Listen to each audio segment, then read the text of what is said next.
Yeah, my oldest one's super. Here we go. 5, 4, 3, 2, 1.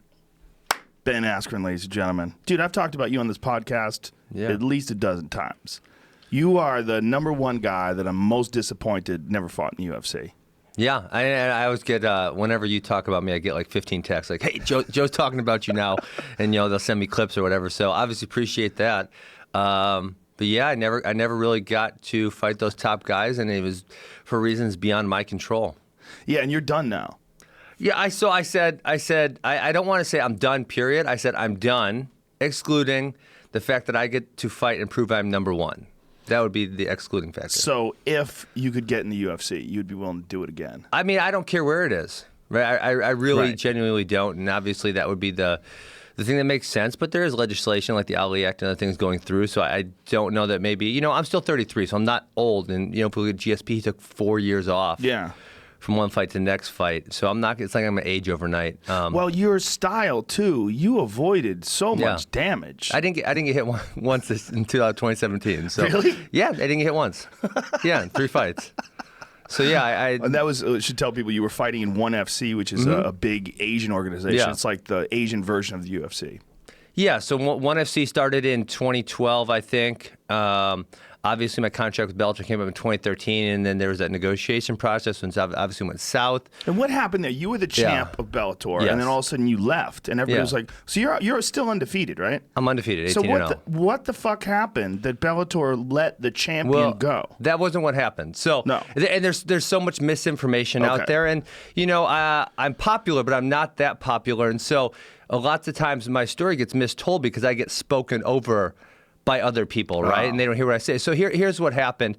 Obviously, so prior to me in Bellator, Hector and Eddie were the ones that left, right?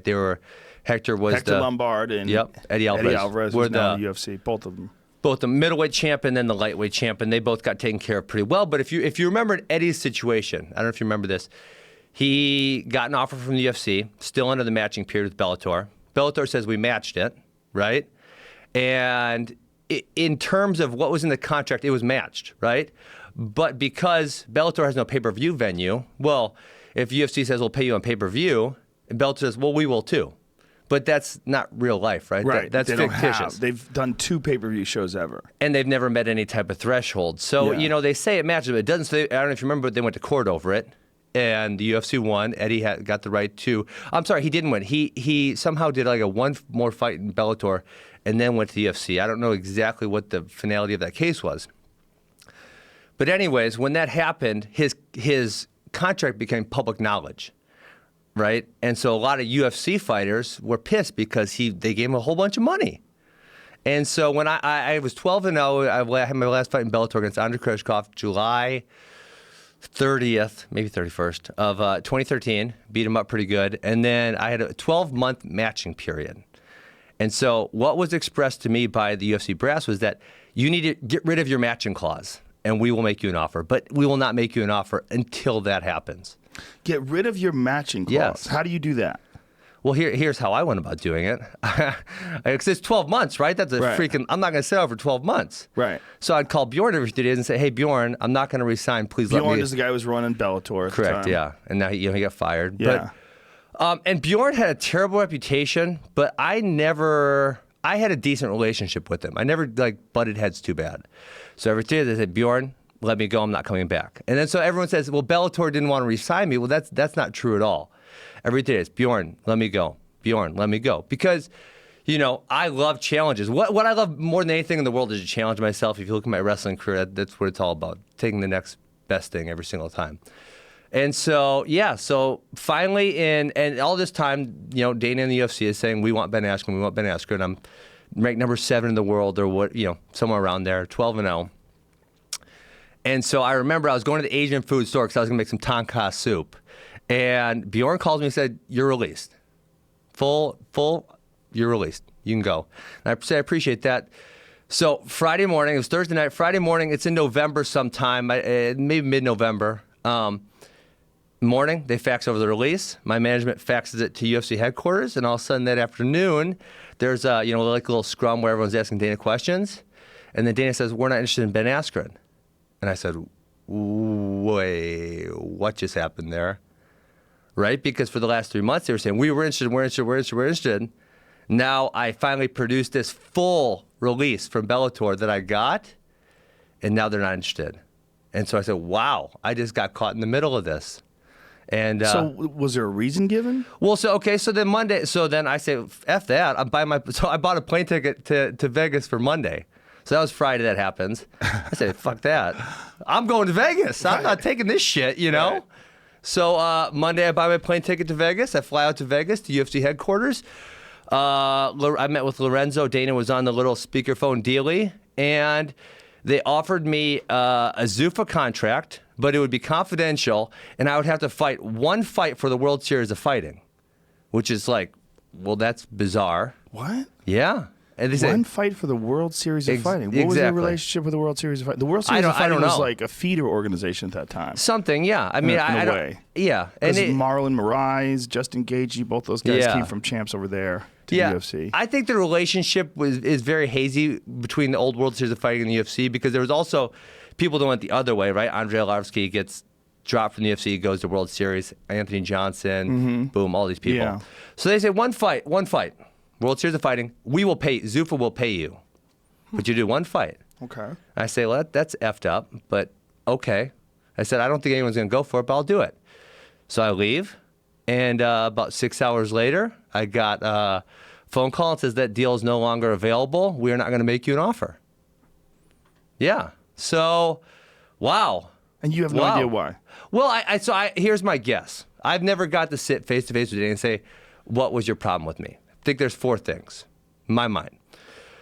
Number 1, he didn't really like me, stemming from I called him out on the steroid thing, where he said it's impossible, and this is where our disagreement, it's impossible to test all UFC athletes. And I said, well, that's not true. USADA does it all over the world for all kinds of athletes, right? You can do it. It's just expensive, but let's just call it what it is. You're a private business. You don't have to do drug testing. It's obviously they do it now, so you were right. They do it now, yeah. They do it through USADA, so you were totally right. Yeah, so I was correct. But that was, when Dana is wrong in an argument, and he's got this huge army that follows him, and he said, I think his quote was backwards, I'd rather watch flies fuck than Ben Askren fight, I think he said something like, Ambien takes Ben Askren to go to sleep. Yeah, there's a few of them. So the personal attack started, right? So that's number 1.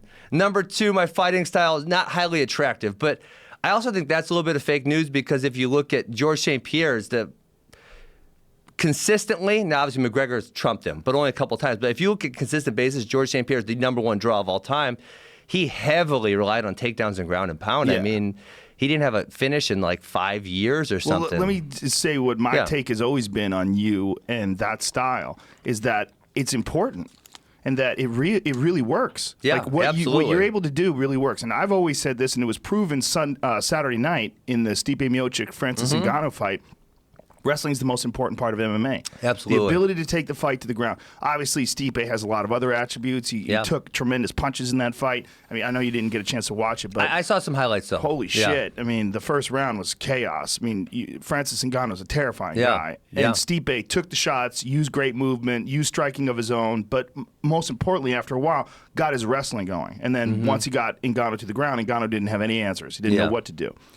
What you've been able to do to guys like Douglas Lima, who just fought Rory McDonald for the Bellator title. Really good fight. Koreshkov, who's another fantastic fighter who has beaten a lot of really top flight guys. Yeah. You're able to use your wrestling and completely nullify all their striking and offense. Yeah. And that's a huge part of fighting. Fighting is not what's exciting for people to watch. Fighting is what actually works.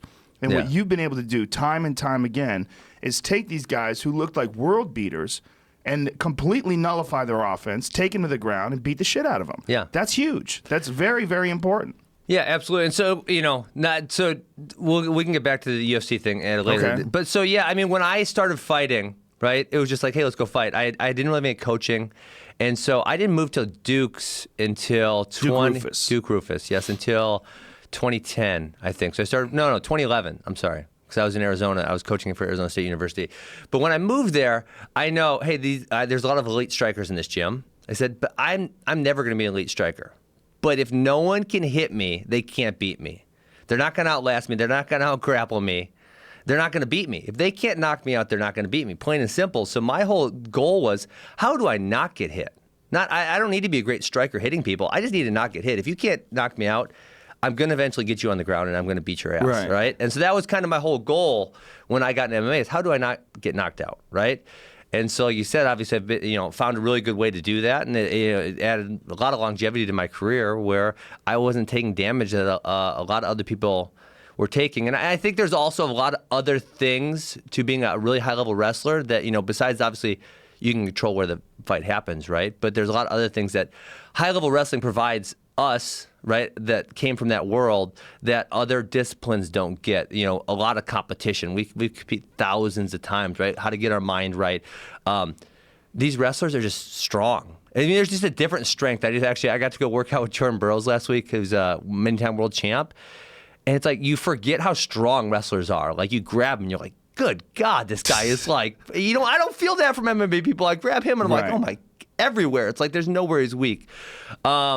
Very, very disciplined, right? Because a wrestler's like, we've been in the system from youth wrestling to high school wrestling to college wrestling where we're under, coaches and have a very strict training plan and understand how to put a training regimen together where a lot of other martial arts don't have that kind of structured system. So I think there's a lot of advantages that we as wrestlers have when we come into mixed martial arts. And if I could add to that, the intention is pure. It's pure for competition because there's no financial reward. It's not a bunch of people that are getting into wrestling because they want to get rich. It's a bunch of people that really want to prove that they're the best. And so you have so many top flight guys that are incredibly mentally strong, feeding off of each other, knowing that they're going to be competing against each other. And almost no financial possibilities except for coaching. Well, yeah, so 2018 to 2008 when I was wrestling and then when I decided to make that jump to MMA, there is a lot better financial structure for senior level athletes. Now, none of them are getting rich, and there's only about a dozen of them making like a decent living, right? Yeah. And so, which is crazy. There's thousands of wrestlers. Exactly. So your point's mostly correct, but there are a handful of top United States athletes now who could do nothing but wrestle. Where when I was in 2008, when I was trained, that wasn't even the case. I had to go do camps.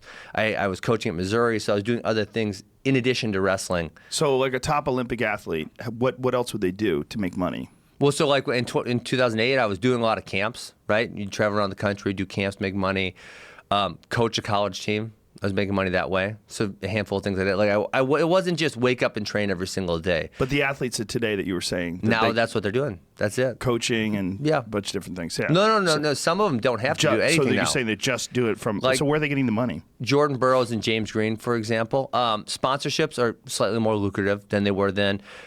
There's something called the Regional Training Center system, which most major colleges have one. That's a lot more lucrative, and that's fundraising, right? They're not earning money. The RTC people go say, "Hey, rich guy, would you like to fund this program that'll help us develop Olympic level athletes?" Sure, okay, right? And then the United States USOC has slightly more funding given to USA Wrestling than in the past. Well, it's the tragic story of John DuPont. I mean, that's literally why that whole, if people have seen that movie, what was that movie called? Foxcatcher. Yeah, awful. It's a crazy story of Dave and Mark Schultz and this billionaire crazy guy who wound up shooting Dave Schultz.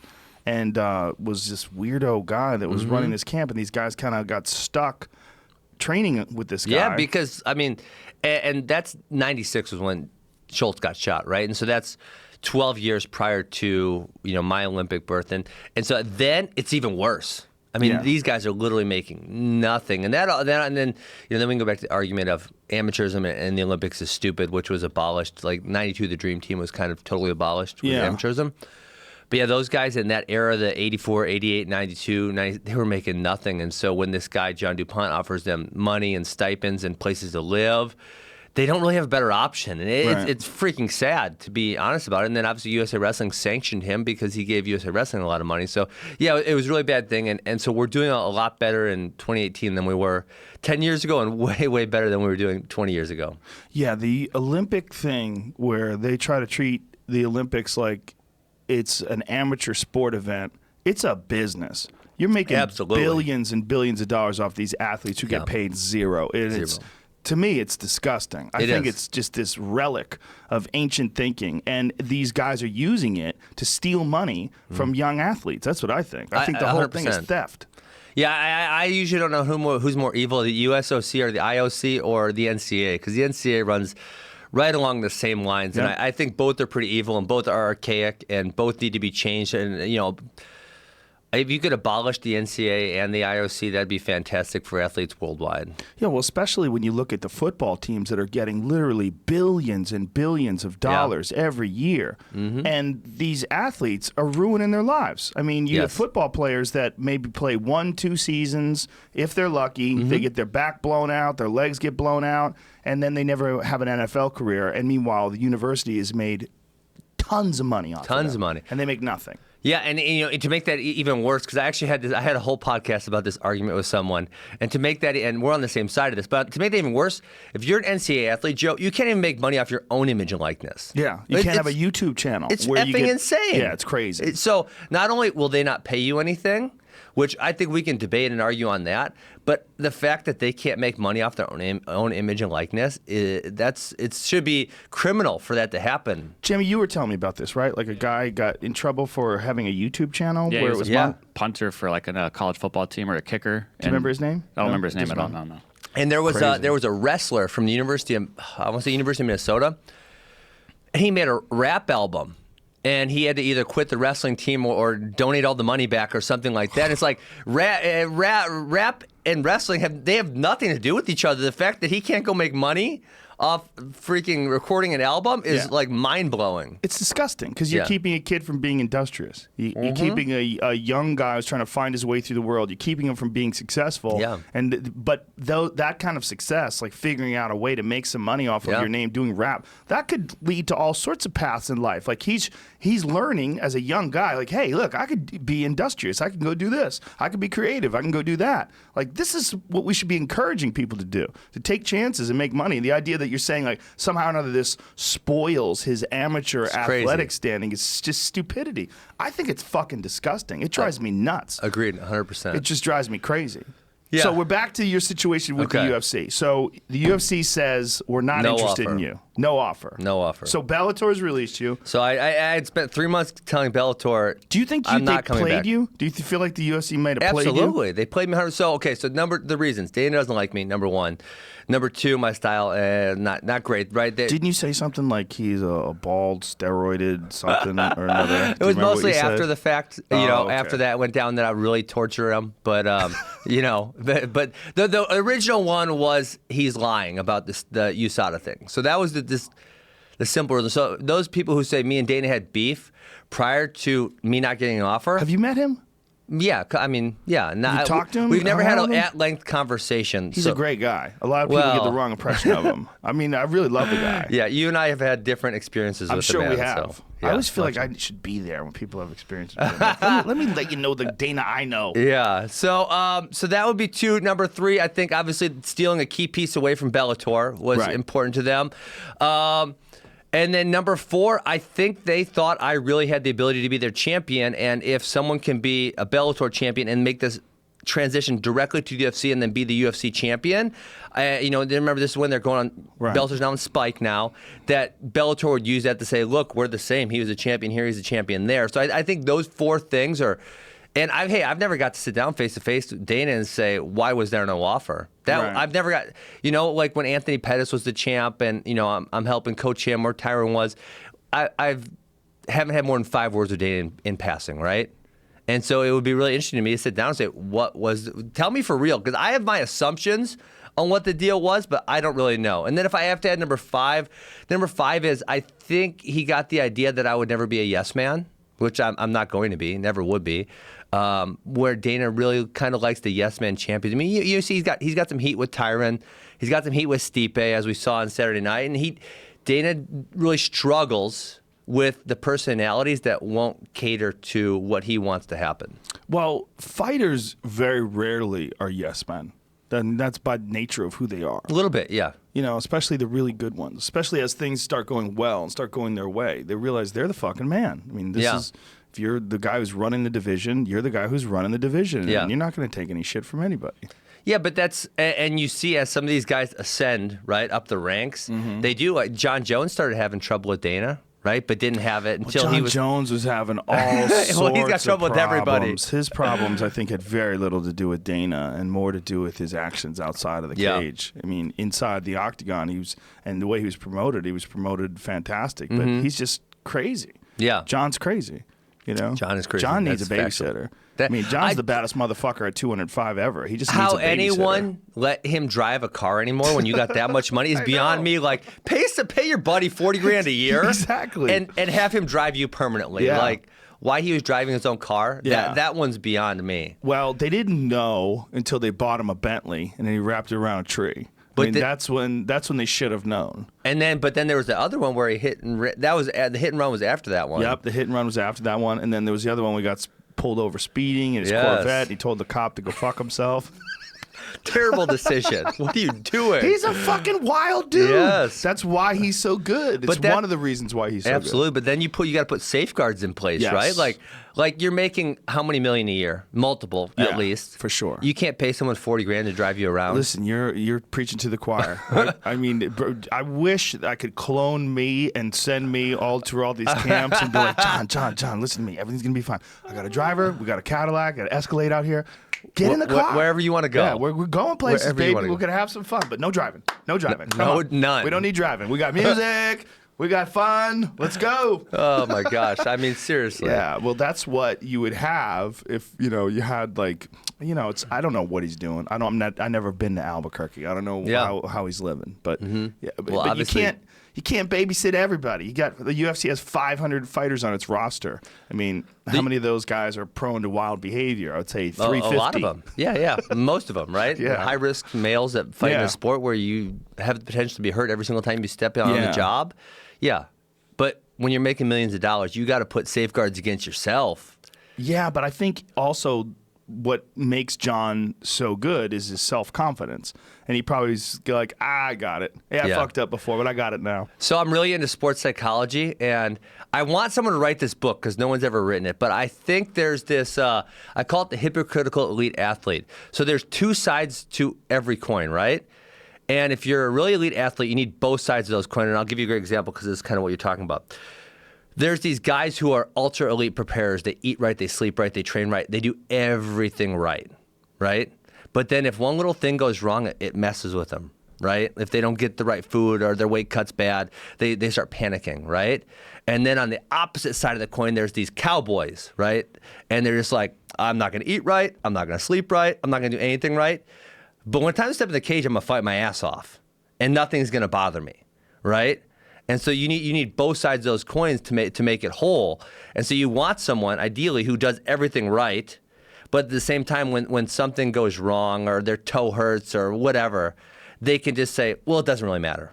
I'm going to go compete anyways, right? You want to have both sides of those. And that's why I think a lot of the UFC fighters are more on the cowboy side of it. Like, well, I'm not really going to do a lot of things right, but I'm just going to go, I'm a fighter, I'm just going to go fight. Like cowboy. Like Cowboy Cerrone. That'd be a fantastic example. And it is, the namesake of my argument. Yeah. Yeah, that's a good point. And it is, it's probably one of the more fascinating things about any form of high stress, high level competition is there's no real guidelines of how to prepare your mind. I mean, everybody teaches you how to wrestle. Everybody teaches you how to kickbox. There's all these martial arts schools that teach you technique. There's very few real, like, rock solid programs of how to manage your mind. Absolutely. Like I think you should be taught almost like in a step-by-step basis, like, hey, you get a flat tire. Do you kick your car and scream, or do you just go, this is what it is? And hey, I could have been born in Ethiopia with no feet. Right? I could be living in a fucking coal mine somewhere. No, I'm lucky. I'm fortunate. This is nothing. This is a minor setback. No, and so, like, I actually started going to graduate school for sports psychology. I got 9 of the 36 credits done. And then I actually got a scholarship to go further and get it paid for. But I was traveling so much. That was 2007-8 when I was trying to make the Olympic team, and I was gone all the time. And then once I was out of school for a year, I was just like, there's no freaking way I'm not going back to school. I'm not going to sit in a classroom. I'm not going to freaking write papers. Right. I'll still study sports psych on my own. Right? And so actually every Monday I do something called the Mental Monday on one of my Facebook pages, and people message me questions and I talk about the mental aspect, because you're right, there aren't enough people that talk about it. And then, in wrestling, there's actually this company that's being highly successful now called Wrestling Mindset, and they have a training program for athletes' minds, because you're right, there's nothing out there. Is there a website for this? Yeah, it's wrestlingmindset.com. No kidding. That's great. And they're starting that'll apply to everything. Well, they're starting to expand into different disciplines. But you're right. I think there's these general principles of sports psych which can kind of go into any domain, right? And you're 100% correct that every single individual is different, right? And one of the, like for me, I'm an overthinker, right? I'm obsessive. I'll do something over and over and over and over again, right? And so like when I was 14, I was at this big national tournament and I was obsessing about who I'd have to wrestle and all this stuff, and it wore me out mentally and I got my ass kicked, right? And my coach said, hey, I was that person many, many years ago, and it helped me just to talk about fishing, right? Because if I don't want to think about what I'm going to do. I'm not one of those guys.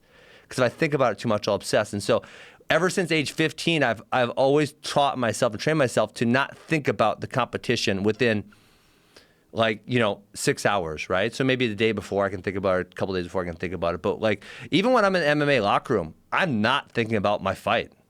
My mind's off of it, because if I don't understand what my strategy is going to be by 6 hours before, and I haven't trained myself by 6 hours before, I'm fucked. Right. I'm already fucked. What am I going to do? It's just 6 hours. Right. I'm going to come up with a brilliant better. strategy in 6 hours, So Right. 6 hours, I intentionally fly people to my fights who are just my friends, who have no intention of telling me what to do MMA-wise, and just want to bullshit backstage. Right? Because That's really smart. it keeps me really calm. Because otherwise I start obsessing, and that's going to lead to something really negative. So that's one thing is where, but some people are the opposite. They F off too much, and you kind of got to bring them back to focus, right? Right. Another sports psych concept is what level of energy do you want going to the competition? Some people, you got to get them amped up. Most people, you got to calm them down quite a bit. Let's relax, let's execute, because when you're too amped up, you're not going to execute. Right. So I think there's a lot of these sports psych concepts that can cross over many different genres, but you're right, no one trains you about it. I think it's a huge part of the sport, and it's overlooked, because the sport is not just, and I think this is true with every sport, the sport's not just the movements that you make. It's what's going on inside the machine. The manager of the body is the mind, and if the manager is poorly formed and the structure's all out of whack, and you have whenever a problem comes up, you fall right into a pit. All these things should be addressed, and you should develop this mindset, develop the ability to manage your mindset I think at a young age. I think it's really critical. Yeah, no, I totally agree. And I think one interesting thing, which I don't know if it's going to happen in MMA or not, we'll see, right? There's very few people who came from a wrestling background that are head coaches of MMA teams, right? Who came from this very, very structured environment of, say, college wrestling. It's I remember my first training camp, I went to American Top Team in Florida. And I show up, it's 11 o'clock, practice, show up at 11 o'clock. Right. Where's everyone at? Right? And then we started at 11:45, 45 minutes late. And then so the next day I'm well, am I supposed to show up at 11:45 or should I show up at 11? Because if we say 11:45, I can show up at 11:45. So I show up at 11:30 and then they started at 11:20. What the hell? Whereas in college wrestling, if you're a minute late, you're going to get punished in college wrestling, right?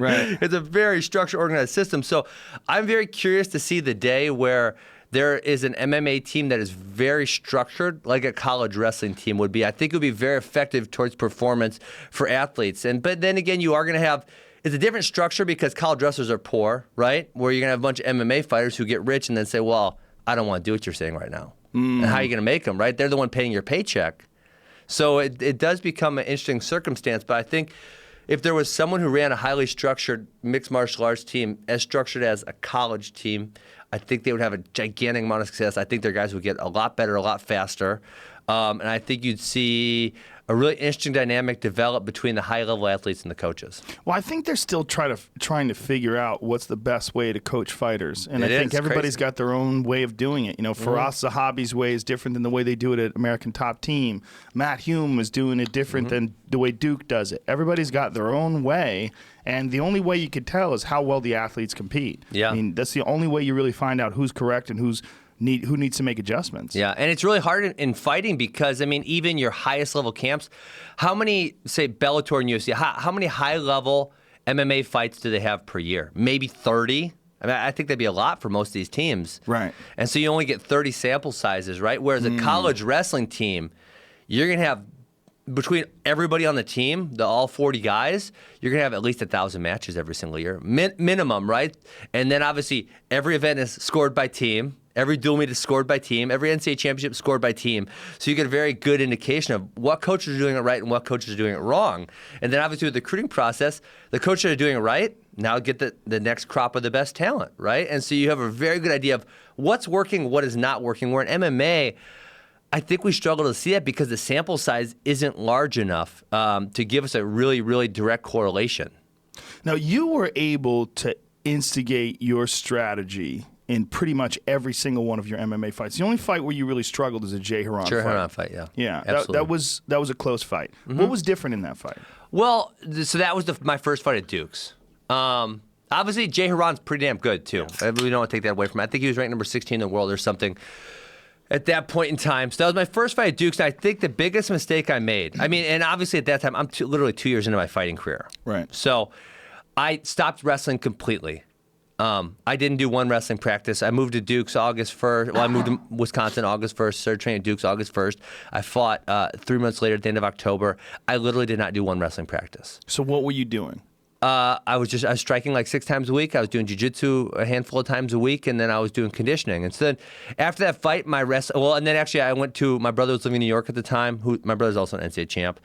Went to visit him for Thanksgiving, and he whooped my ass. And I'm like, I freaking suck at wrestling. Like, I went cold turkey. And so it's like, okay, I don't need to wrestle every day to be great at wrestling anymore, but I need to wrestle once a week, twice a week with high-level competition. So at that point in time, and for pretty much the rest of my career, I would go to one of the local colleges once a week or twice a week just to keep my skills sharp. And so I think that was the biggest mistake I made in the Haran fight. I didn't wrestle at all prior to it. But Jay Haran was good. He was also a Division I college wrestler, so he knew what he was doing also. But I think that if I had to pinpoint one thing, that would be it. Isn't it fascinating that a guy with as much wrestling experience as you have, all you have to do is take some time off and everything degrades? Well, it's timing. It's all timing, right? So you take 3 months off, your timing is going to go to shit. I mean, literally, it's just amazing. I tell you, I wasn't doing one practice, and so it's like, but that was also what helped me get the striking thing down. Is I was doing, and this is what I think. You actually made this point. Who the hell were you talking to? About wrestlers are willing to go in the environment. I was striking 6 to 7 times a week. How many strikers go and wrestle 6 to 7 times a week? It's a real problem. None of them do. They it's don't. A real problem. They don't literally like it. They refuse to. Well, that was Francis Ngannou in his training camp. When I talked to people outside afterwards, it's crazy. Before, everyone was saying, "Oh my God, he's in tremendous shape. Everything's amazing." And then afterwards, it was like, "He doesn't train on the ground." And I went, what? He doesn't train on the ground. Yeah. Like all he wants to do is strike. Yeah. Well, you can't let him do that. You can't Absolutely not. You can't let him. He's going to fight a Division I wrestler. Yeah. Like, how is he going to do this? How is he going to stand up? He's going to somehow or another magically stuff all the takedowns.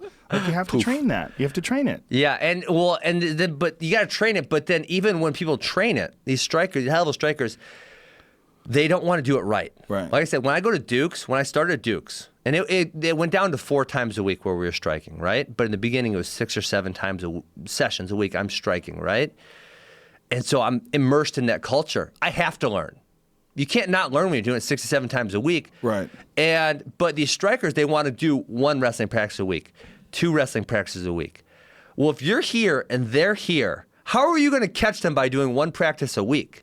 It's freaking impossible. Right. You need to. I mean, if I got to be in charge of an MMA guy's camp, and I don't know, I coach wrestling. I love coaching the kids. I don't know if I ever want to coach MMA people. I would consider for someone like high level, but you got to immerse yourself. You literally have to take 3 months and freaking wrestle every single day. Because just wrestle. You got to build. You have to build those skills. You're not going to learn. You're not going to learn something well doing it 1 time a week. You aren't going to do it. Period. No, I completely agree. And I think that it all depends on what the athlete brings to the table. Like, some guys have a little bit of wrestling, and then maybe they need to work more on submissions. Yeah. Maybe some guys need to work more on their striking. They get hit too much.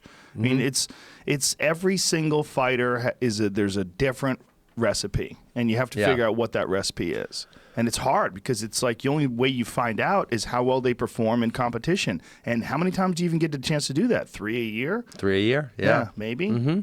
Yeah, and so that that's that. And listen, so I'm not saying a striker has to do 6 sessions a week for 3 years straight, but I'm saying take 3 months, take 6 months, immerse yourself in that. Yeah. Be obsessed. Be obsessed. Learn those skills. Figure it out, and then after that, it might be once a week, twice a week, 3 times a week. But then when we start considering the CTE factors, which I'm not totally sold on CTE yet. Because you don't get hit. No, this You're study. the poster boy for wrestling as a martial art, if you really think about it. No, for sure. But so I watched Concussion. When I was actually fine in my fight in April of 2016. I watched it, I said, shit, that's scary. I sparred 2 more times the rest of my career. So my career was 19 more months. I sparred twice. I didn't do it. Just because you didn't want to get hit? Yeah, I felt it was an unnecessary risk.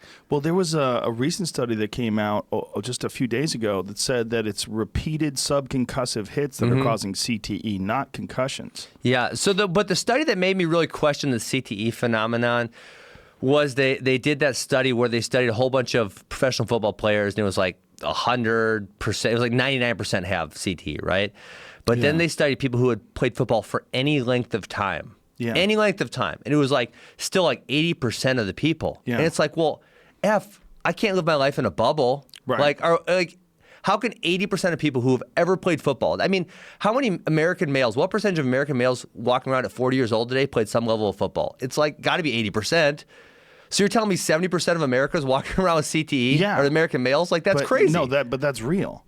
Come on. That really is what's happening. No, you got to think there's got to be some kind of low threshold, because otherwise, 40 years down the road, if everybody played football and everyone who played football has CTE, everyone's going to be walking around like they're... A lot of people are walking around like that. I think that's what's going on. Or is it it might be the Diet Coke. A little bit of that. I think way more people have some form of brain damage than realize. Really? Yes. Yeah, I do. Well, I think in the world of martial arts, I know so many guys. Yeah. But let's talk about not martial arts. Okay, What do you not think? martial arts. Just regular people. Football players, I think football players, it's even worse because you're running. You're running at each other, clashing heads. I mean, you watch football. I mean, the damage those guys take is crazy. It's once in a UFC, you'll see like a wild head kick KO. Sure. Boom. In football games, these guys are literally running at each other. I mean, it's crazy. One team's running this way, the other team's running that way, and they slam into each other. And these guys are 250, 300 pounds. That impact, the jarring of your brain. Plus, they have helmets on, which allows them to be more confident, clashing into each other. I think a giant percentage of those guys. So like I said, so that one study said it was something around 80% of anyone who ever played any level of football for Even any high school. length of time, has CTE. That means if we take the American population, at least 50% of American men played football at some point in their life. Yeah, I think they have CTE. So we're talking about a gigantic population of... Yeah, I think there's levels of CTE, though. I mean, I think, you get to the point where you're like Joe Frazier, you could barely talk before he died. Sure. Rest in peace. But then you also get to guys that are just like a little forgetful and don't know why, or impulsive and don't know why. You know, I mean, there's a lot of that. Yeah. There's a lot of weird stuff that comes with CTE. I've studied it pretty extensively. Okay. And the more studies that I've read on it, the more I've gotten really disturbed. So do you think there's maybe just a low threshold for what they call CTE? Well, there's also genes that certain people have. Sure. What was that gene? Rhonda Patrick talked about it. I don't remember what it was. She's fantastic. She's amazing, right? Yeah. And she was talking about some genes make you more susceptible for traumatic brain injury than other ones. Like if you have it, you are many times more likely to develop CTE. But then also, so the other thing that I would is out of curiosity to me when they do the CTE studies, especially with they're doing after death with these football players, right, that were, so now if they're dying, they're probably played in the 60s, 70s, 80s, right, that time period. Steroid use, very, very high, and drug use is also very high in that culture. And so, and alcohol, which I include in drugs. So it's like, did those things contribute? contribute? Is it is it like a mitigating factor, or is it like gonna create this crazy storm of brain damage that you're going freaking running into people like this, then you're doing steroids, then you're freaking drinking a pack of beer, then you're doing some cocaine, like that can't be good for you, right? Can that be good for you? It can't be. No, it can't be. Yeah. Yeah, especially the pills. A lot of them get caught. Or the pain pills? Yeah, they get caught up on pain pills. That's a big one. Man, we just found out that Tom Petty died from fucking pain pills. Yeah, my wife and I were talking about how sad that was. Man. He couldn't have a sense of, because my wife and I both love Tom Petty music, but how at 66 years old, he was still like not so okay with himself that he was jamming pills down his throat. That he didn't have a sense of, I have had great accomplishments, I've had a great life. I have people around me that love me. Yeah. That, it's got to be a sad, lonely thing when you're overdosing on pills, I would have to assume. I don't want to guess, but I would imagine he's in some kind of pain if he's taking those opiates. He had a hip fracture he was recovering from. Oh, okay. Well, let me tell you something, man. My friend Amber from the UFC, she hurt her ankle recently. She blew out her Achilles. And she said the doctor immediately tried to prescribe OxyContin for her. She's like, get the fuck out of here. Seriously? Yeah. She's like, I'm not taking that shit. No. And, it happens, man. Doctors just try to shove pills down your throat. Yeah. I mean, it's a real common thing. And if you have any sort of serious injury and they put you on that stuff, one of the things they put Tom Petty on was fentanyl. And fentanyl is that shit that's fucking killing everybody. It's with meth, right? Fentanyl and meth are very similar. No, heroin. It's an extreme. Fentanyl, heroin. Yeah, it's an extremely potent opiate. Yeah, it's much more potent than heroin. I think many hundreds of times more potent. Yeah. And so they give these people fentanyl patches, and then they're taking OxyContins too, and who knows what else they're taking. And I mean, I feel terrible for someone who has bad pain. From a broken hip or something like that. But Jesus Christ, take the pain rather than death. Seriously. This shit, you could take CBD. You could take CBD. Yeah. It doesn't even have a psychoactive effect, and it has radical pain-reducing properties to it. Yeah, and I don't do drugs, but the fact that people are so actively prescribing these heavy, really heavy, hard drugs to patients. Kill people. And weed is still illegal, and I don't smoke weed, so I'm not even, for myself, but just for other people. Well, I've never crazy. found weed to be a pain reliever. Really? I've heard a lot of people say that. I know, a lot of people do say that. Yeah. It's just maybe, I don't know. I'm one of those people that if you're in pain, just be in pain. It sucks. Yeah, it sucks. Just relax. Mm-hmm. I mean, I remember one time though, I got my knee operated on. I had a ACL reconstruction, and they gave me one of those buttons in the hospital where you press it and you get morphine. Oh God! And it was when they had my leg on this motion machine. Right, so right after surgery, they're trying to get your blood moving, and so there's a couple screws in there, and they taken my patella tendon and cut it and put it inside and drilled it all in place and everything. And then I'm sitting there, this throbbing pain, and they give me this little button. I'm like, click, click, click. Good God! But I'm in the hospital. I'm not gonna overdose. But I remember thinking, wow, this could be really fucking dangerous if you had this in life. Like if it was like a little button on your hip, and you could just press it. And you get a dose of morphine, but it was a wonderful feeling. I've only done it once while I was in the hospital, but I got it for that brief moment. I was like, wow, this is an amazing feeling. Yeah. I feel like you're floating through a cloud of love and just flying through the air I went from being in exacerbating pain to... So how do you feel then? So we got in this discussion, we were talking about CTE.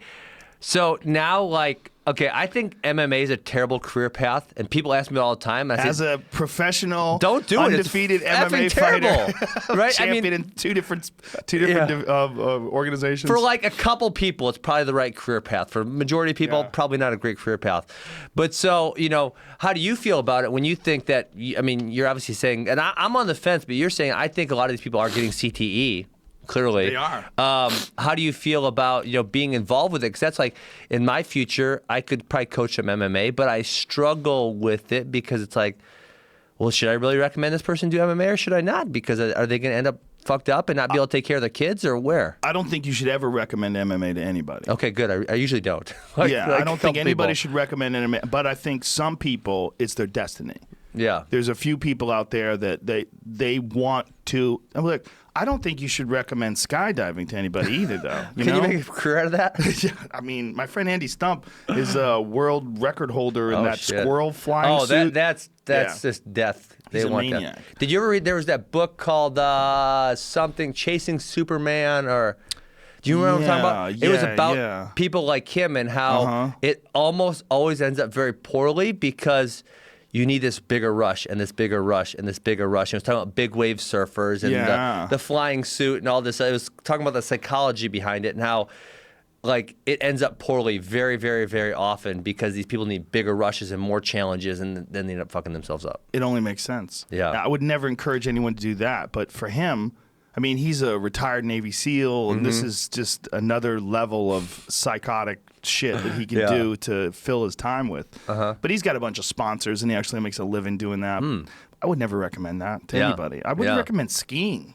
I don't think, my kids like skiing. I don't even like skiing. I go skiing with them. Every time I ski, Can I'm you like, get hurt skiing? No, I've never gotten hurt. Okay. But I'm like, fuck that. Every time I'm skiing, though, I'm like, don't get hurt, don't get hurt, don't get hurt. Whoo, I didn't get hurt. Don't get hurt, don't get hurt. All I think is Sonny Bono. Swat! Hitting a tree. Jeez. Oh, who else? One of the Kennedys hit a tree, right? Then maybe that was that could have been false flag. No, it was could have been, right? Someone pushed him into the tree. Yeah, they fucking took his ski out with a sniper rifle right when he got too close to the woods. Yeah, I think that there's a lot of very, very dangerous careers. Sure. And I think if you feel compelled to do that, no one should be talking you into that. But I don't think anybody should stop you. Like, I like the fact that boxing exists. I would never want to tell, Vasily Lomachenko, don't fight. Sure. I would never want to tell him don't fight. I want to see him fight. But what if it gets proven without a shadow of a doubt that these things cause CTE? Do you think the government is going to ban them? No, I don't think they can. Really? How could they ban? Are they going to ban the BMX? Government likes banning everything. They really do. They like banning things that cost them money or that cost people who donate to them money. Fair enough. The banning of the drugs is really tied to pharmaceutical drugs more than anything. You're right, yeah. They're not banning it because they're trying to save us. They're banning it because someone's putting pressure on them to ban it. Or had put it in the past. And nobody's banning skateboarding. No one's trying to ban BMX riding. Those guys get fucked up. I mean, I was watching this video the other day of those guys doing the ramp with the skateboard, and the guy got to the top of the ramp and didn't catch it right and fell like 100 feet. Oh, it's awful. Oh, Jesus Christ. I mean, they get beat the fuck up. But that's another one where that damn book, Chasing Superman or Being Superman or something, effing Superman. Decoding Superman. Decoding Superman? Is that what it's called? Decoding Superman? Yeah. Okay, so like if you go back and watch the original X Games, when I was a kid, I don't remember what year it is, 90s at some point. And The Rise of Superman. Decoding the Science of Ultimate Human Performance. This is a freaking fantastic book. I mean, it's like, it's so awesome. Like, I'm obsessed with sports psych, like I said. I'm sure. Steven Kotler. Yeah, that guy's interesting. Yeah, but so if you look at like the original X Games stuff, and then you go to like the X Games today, it's different world. Yeah. It's totally different events, so much more extreme because it has to be this advance, but then all of a sudden people are getting effed up. Yeah, you get to a certain point where you can only do so many flips in the air with your bike. Apparently, they haven't stopped trying to go more. They would do one rotation, everybody go, this is crazy. Yes. And then some guy comes wrong with 2, and then now they're doing 3. Wasn't there the movie about Tony Hawk was like the first one that did the 720 or something? But now they go way more, don't they? Yeah, and they're going to be more every year. And if you watch any of those parkour kids that are jumping from building to building, and we've had one of them in here. What was his name? James. Find it. I don't remember that one. I listen to mostly your political ones. I think some of the people you bring on are highly fascinating. Yeah, it's an interesting time. I get labeled alt-right all the time. I know, it's bizarre. But everybody's so quick to label people today. It's such a strange time. Finger pointing and putting people in boxes. And they're doing it disingenuously. It's more divisive. So a lot of these leftists, they want to... they want to say, well, I'm trying to make people less racist, but what they're really doing, they're being very divisive. Yeah. And like I think you identify as libertarian. I identify more as a libertarian than Republican or Democrat. But yeah, a lot of people say I'm alt-right or love Trump so much, and it's I'm more libertarian than anything. Yeah. I think less government, less invasion into our lives. But people want to put you into a little box because you don't agree with what they're saying. Yeah, it's a weird time for that. And that's what I think what you were saying about shaming. They try to shame you into being less racist or shame. But you're not doing that. If you're pretending someone's racist when you know they're not. Yeah. Or if you're pretending that someone is a sexist or homophobic or whatever when you know that you're just they're ignoring nuance. Yeah, on purpose. what they're really doing also is they're making people afraid to speak their minds, right? And really, if you and I had a disagreement on something, how we would come to a common ground is by discussing it. Yes. Right? I'd say, well, I think you're a reasonable person. What do you believe? Yeah. And you'd say, and it's, well, I don't agree with that, and this is why. And eventually we would talk it out, and maybe we still disagree, but we'd come to a common ground, right? Yeah. But instead, those people on the one side, they're not saying that. They're saying, what'd you say? You're racist, you're sexist, you're homophobic, you're right. Name one, right? And then end a discussion. Then there's no discussion at all, right? Yeah, they're trying to win. Yeah, exactly. They're just trying to win. They're trying to label you and then get the upper hand and win. Yeah, I think there's a real problem with people not being reasonable. And I think that you should be able to have conversations. Like I've had people have criticized me, like even in person, have talked, like, why would you have that guy on your show?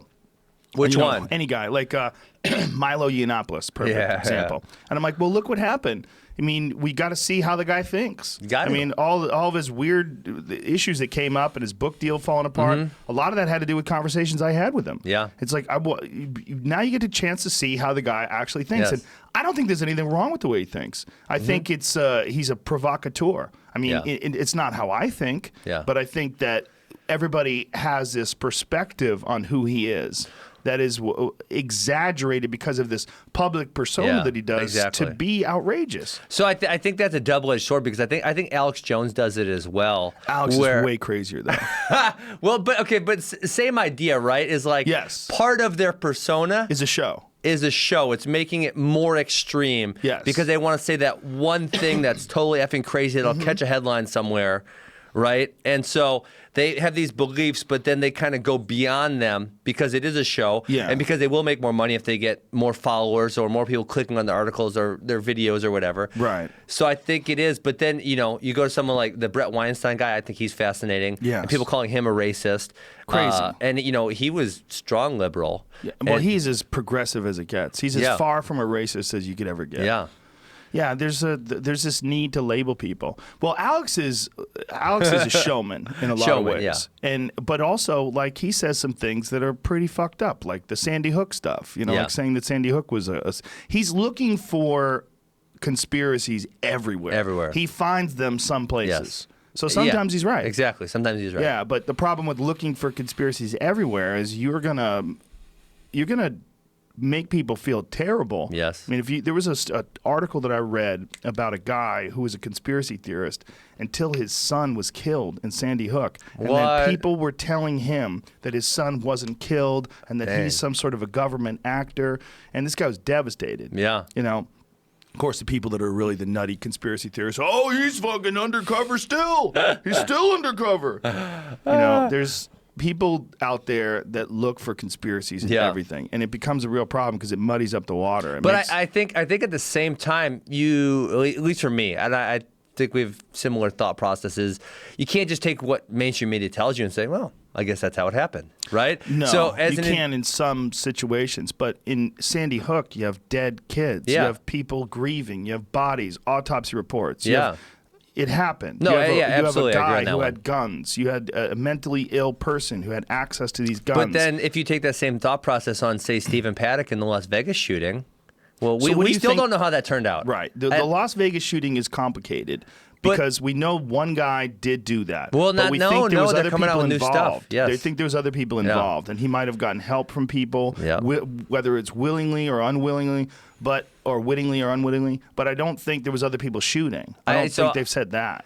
So I don't know, right? And that's what a lot of these conspiracies, you have to understand that you're never really going to know the real truth, right? You have to keep an open mind. And you say, okay, well, this person says this. What does this person say? What does this person say?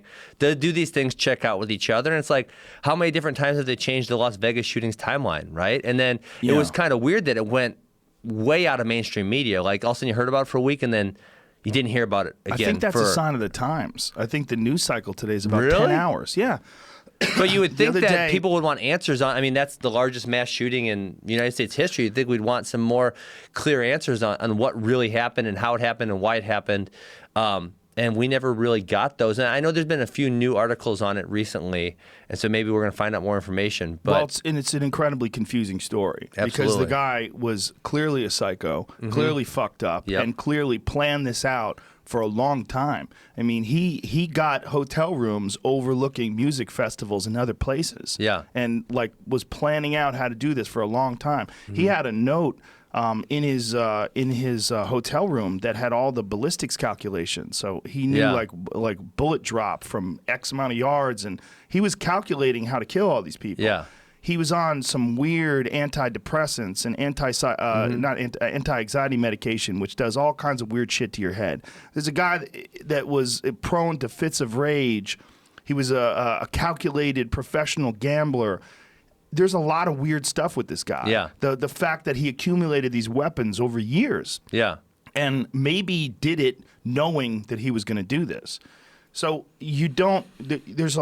whenever there's a mass shooting or anything that's crazy, you have two things happen. One, everybody wants answers. And two, everybody forgets about it really quick because some new shit happens in the news. And if it wasn't your family that got shot, it wasn't someone that you're close to that got shot. I know people that got shot there. Yeah. I know people that I met them. I met people in Vegas that got shot there. I talked to them after it was over. It was complete and total chaos. And when there's complete and total chaos, you get all sorts of conflicting reports. People were running into other casinos saying that there's a shooter because they ran out of that area. And so then people were calling in police reports. There's a shooter in the Monte Carlo. There's a shooter in this. And so those things get reported as fact when many times it's a part of the confusion of a chaotic mass shooting like that Vegas event. I don't know what happened, other than the fact that this one guy definitely killed a bunch of people. But whether or not someone was helping him or whether or not there was other people involved, or I think they're still investigating. And then so I guess my greater point there would be that if you're an intelligent individual, you can't just take what CBS tells you to be complete fact, right? You go do some investigation yourself. You try to read from different sources, and then, hey, Sandy Hook, I think there's like a 99.9999999% chance that Sandy Hook was real, right? Is there some crazy, infinitesimally small chance that didn't happen? Sure, right? But I don't think there is. I think it's very unlikely. And then so Vegas, I think right? there's a 0% chance that Sandy Hook didn't happen. 0%. I've looked into it pretty, but it's just sad to me. And you're a dad, the idea of your kid going to school and getting shot up by some psychopath. Yeah. Imagine if someone was saying that was fake. Yeah. After your kid's dead, you'd be frustrated, infuriated. You wouldn't even know where to turn. And that's actually happening to these people, and they're getting labeled as frauds, and people are emailing them and saying, "How could you do this? You're defrauding the American people. You're a part of the Illuminati." Or I think there's obviously those people who are on. Right, the way one side of it, if you go a spectrum for me, right?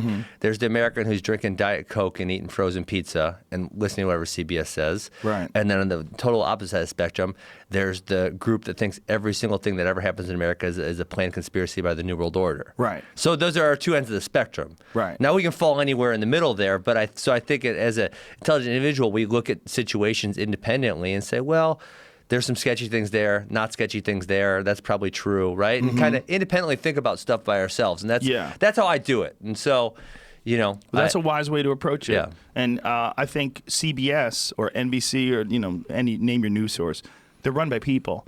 And if they weren't there, they only have access to a certain amount of information, and sometimes they get bad information. Yeah. And sometimes they don't necessarily know. I don't know how much of it is a part of some grand conspiracy rather than how much of it is a part of the chaos of these moments, the lack of information, and people drawing conclusions, and then also witnesses on the scene. When people are on the scene of something that's crazy, they give all sorts of weird accounts, and they're filled with adrenaline. They don't know how to handle the situation. People don't handle chaotic events very well. Yeah, agreed. But I don't think the Earth's flat, if that's fair. Oh, good for you. Yeah. What do you possibly believe in that might be crazy? Can I take a piss and I'll tell you? I got to pee. So I've been holding it so long. Go ahead, I'm gonna run fast. Go ahead. No worries, man.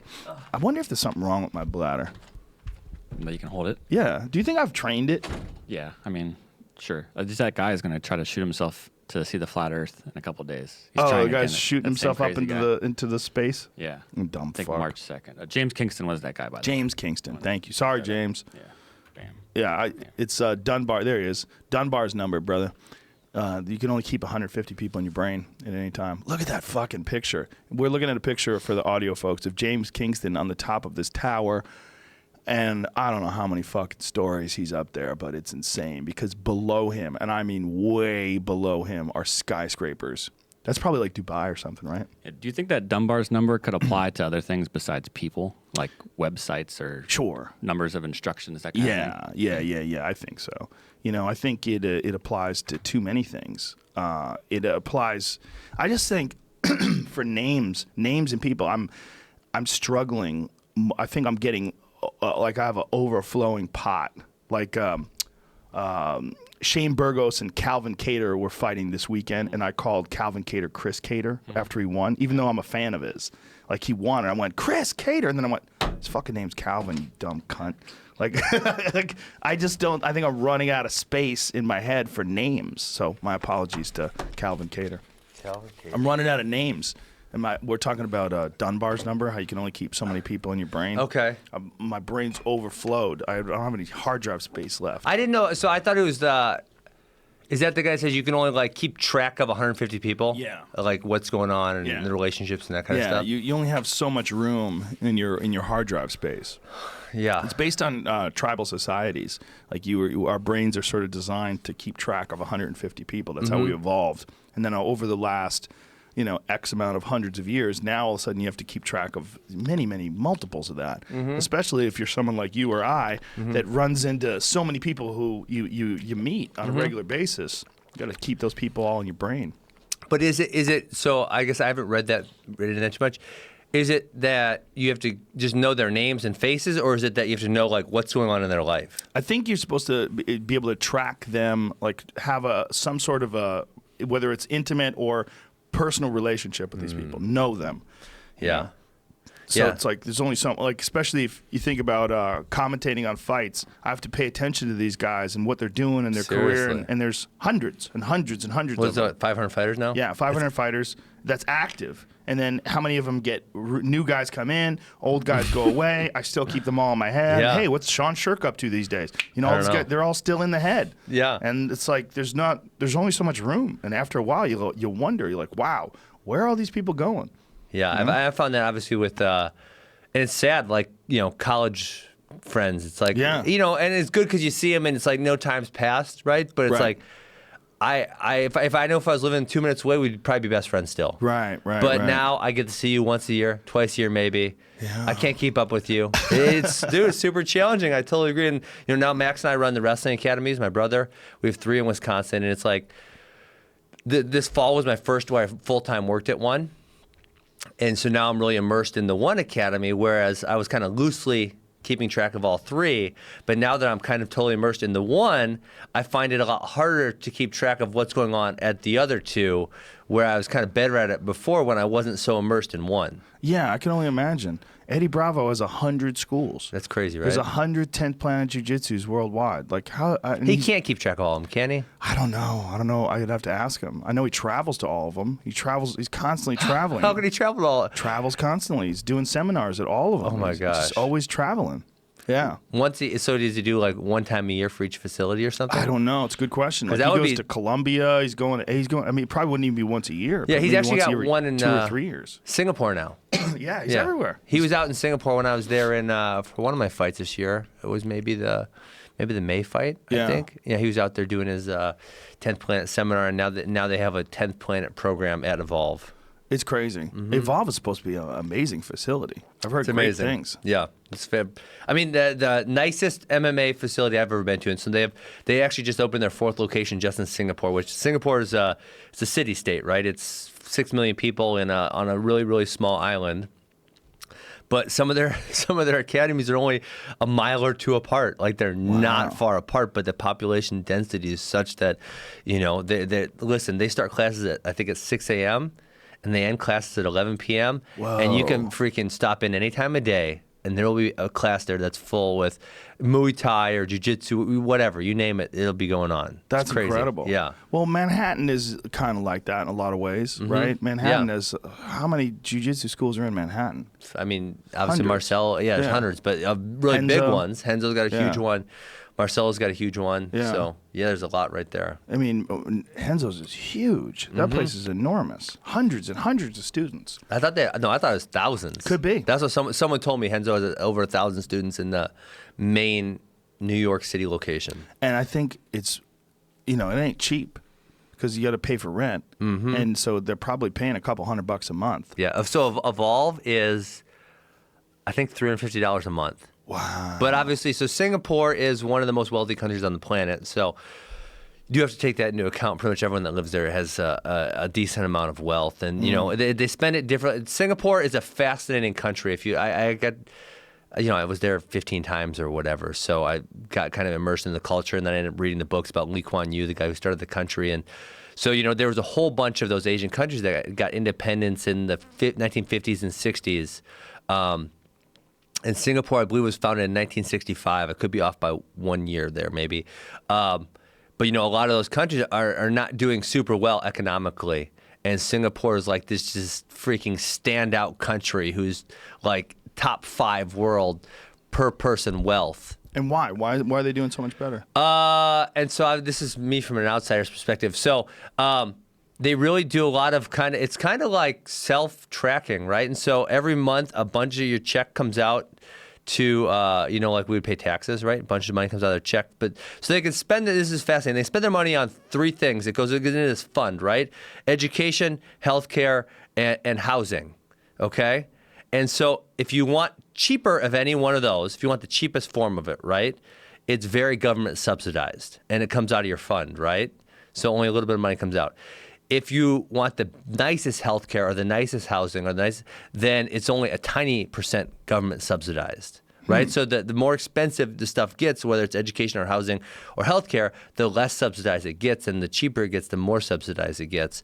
And so everyone kind of, they pay into this fund, so everyone has this personal fund that they can use, and then into those 3 things. And so I think a lot of people they feel like they have more control over their lives, and obviously it is very strict regulations and laws, but from what I've seen, and I've spent a lot of time there, everyone seems pretty happy.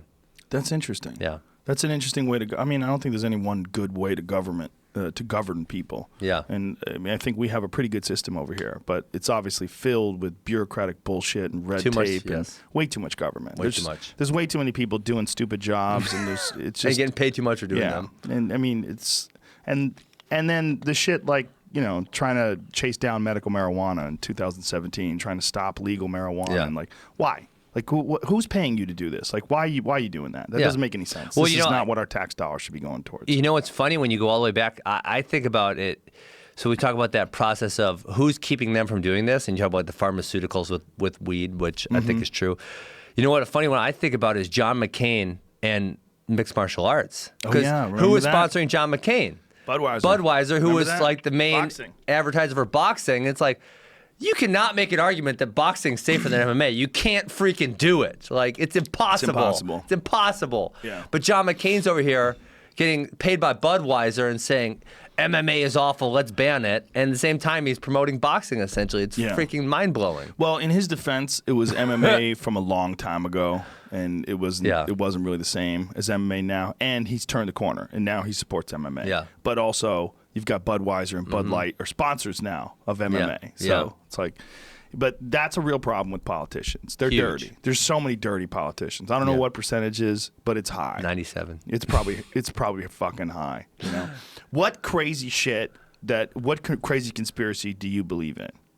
So the one that got me started really like independently thinking for myself was 9/11, which I think that was for a lot of people. Yeah.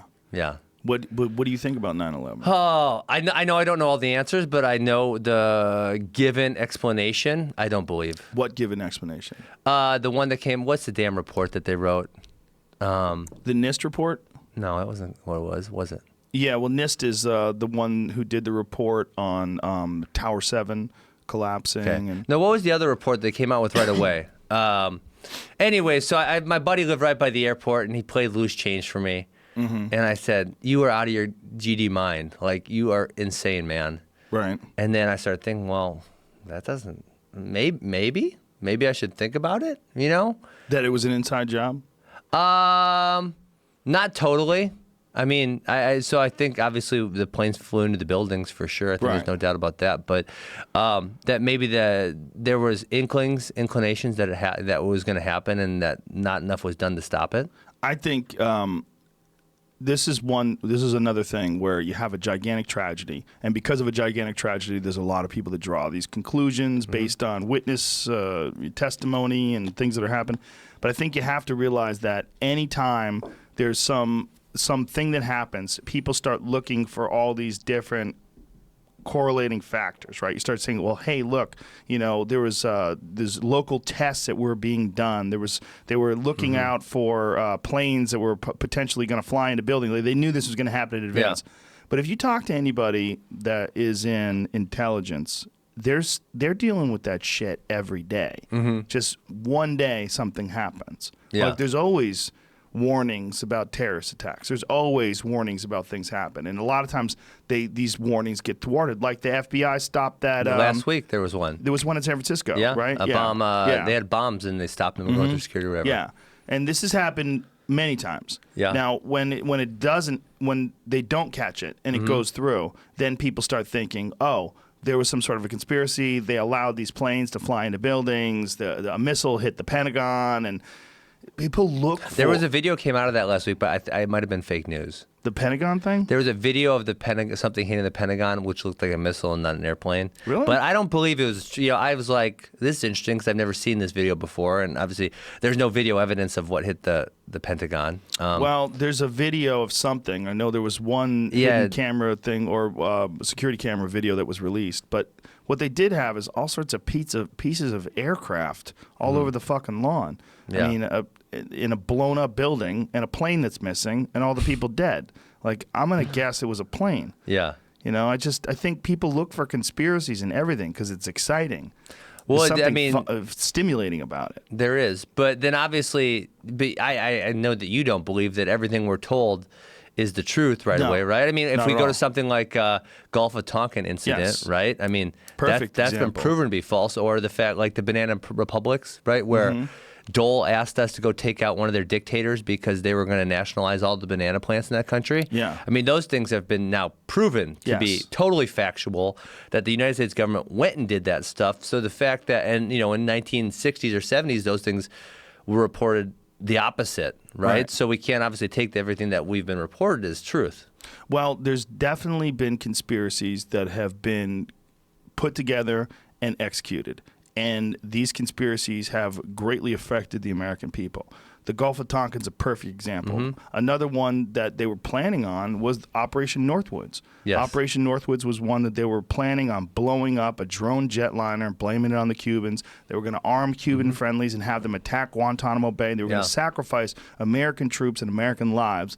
And they were going to do this in order to get people to be excited about a war with Cuba. Yeah. This is a real thing that was signed by the Joint Chiefs of Staff. It was released by the Freedom of Information Act, and it was vetoed by Kennedy. So we know that there were people, at least in 1962, that were planning on shit like this. Yeah. So that's a real thing. And the idea that just went away and no one does that anymore. It's crazy. I don't believe that. I think there's most certainly evil people in all fucking sectors of life. Yes. Absolutely. Yeah, so it's good to have an open mind, but there's also a lot of fucking conspiracy loons that look for... And they get consumed with it. That's the issue. They get consumed with nothing that I've been told is true. Yeah. Which is obviously, like I said, the one far end of the spectrum. And anyone who's that end is crazy also. Yeah, there's people out there that think the satellites are fake.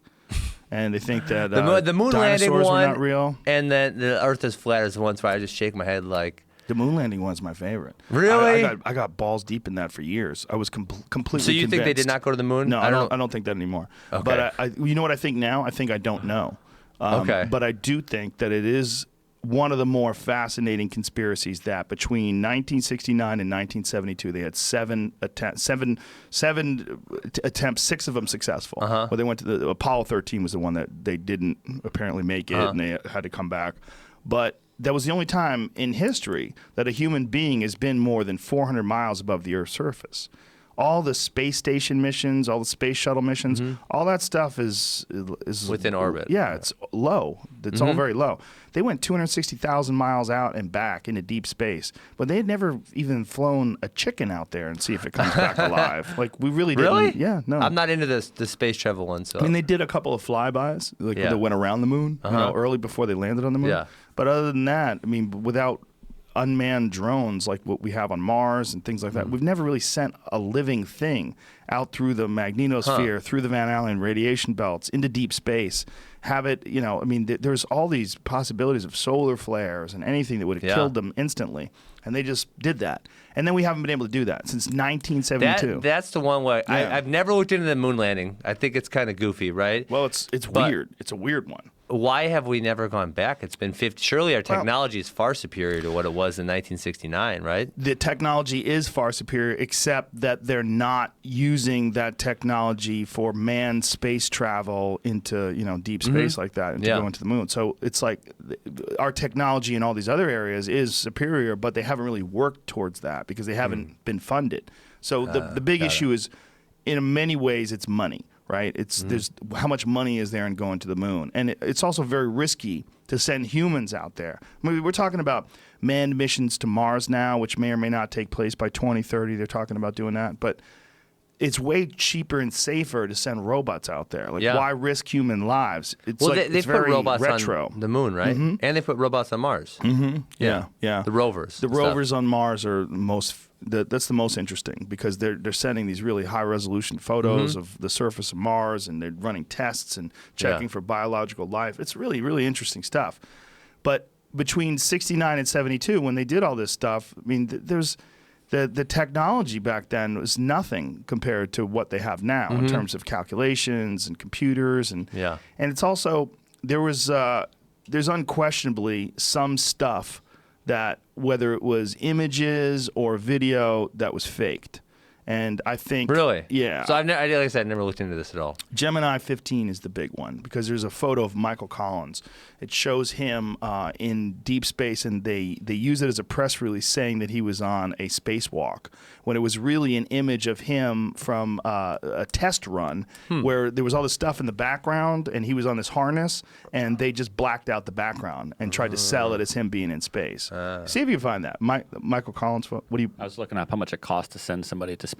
Oh, it's insane. $70 million there's these... $70 million? For a NASA astronaut to fly on a Russian shuttle. Well, there's Jeff all these Bezos. private guys trying to sell tickets to places. I mean, Bezos is trying to do it. Musk, obviously. But that's space. That's just low Earth orbit. That's still inside 400 miles. None of them are trying to go anywhere? No. Well, they might in the future. Well, Branson. Well, I think that's all same thing. It's all low Earth orbit. But they are talking about future visits to the moon and to Mars. But a lot of times I feel like when they say that, George Bush Sr. said that they were going to go to the moon, back to the moon again. In like fucking, when was that? 1990 or whatever the hell that was?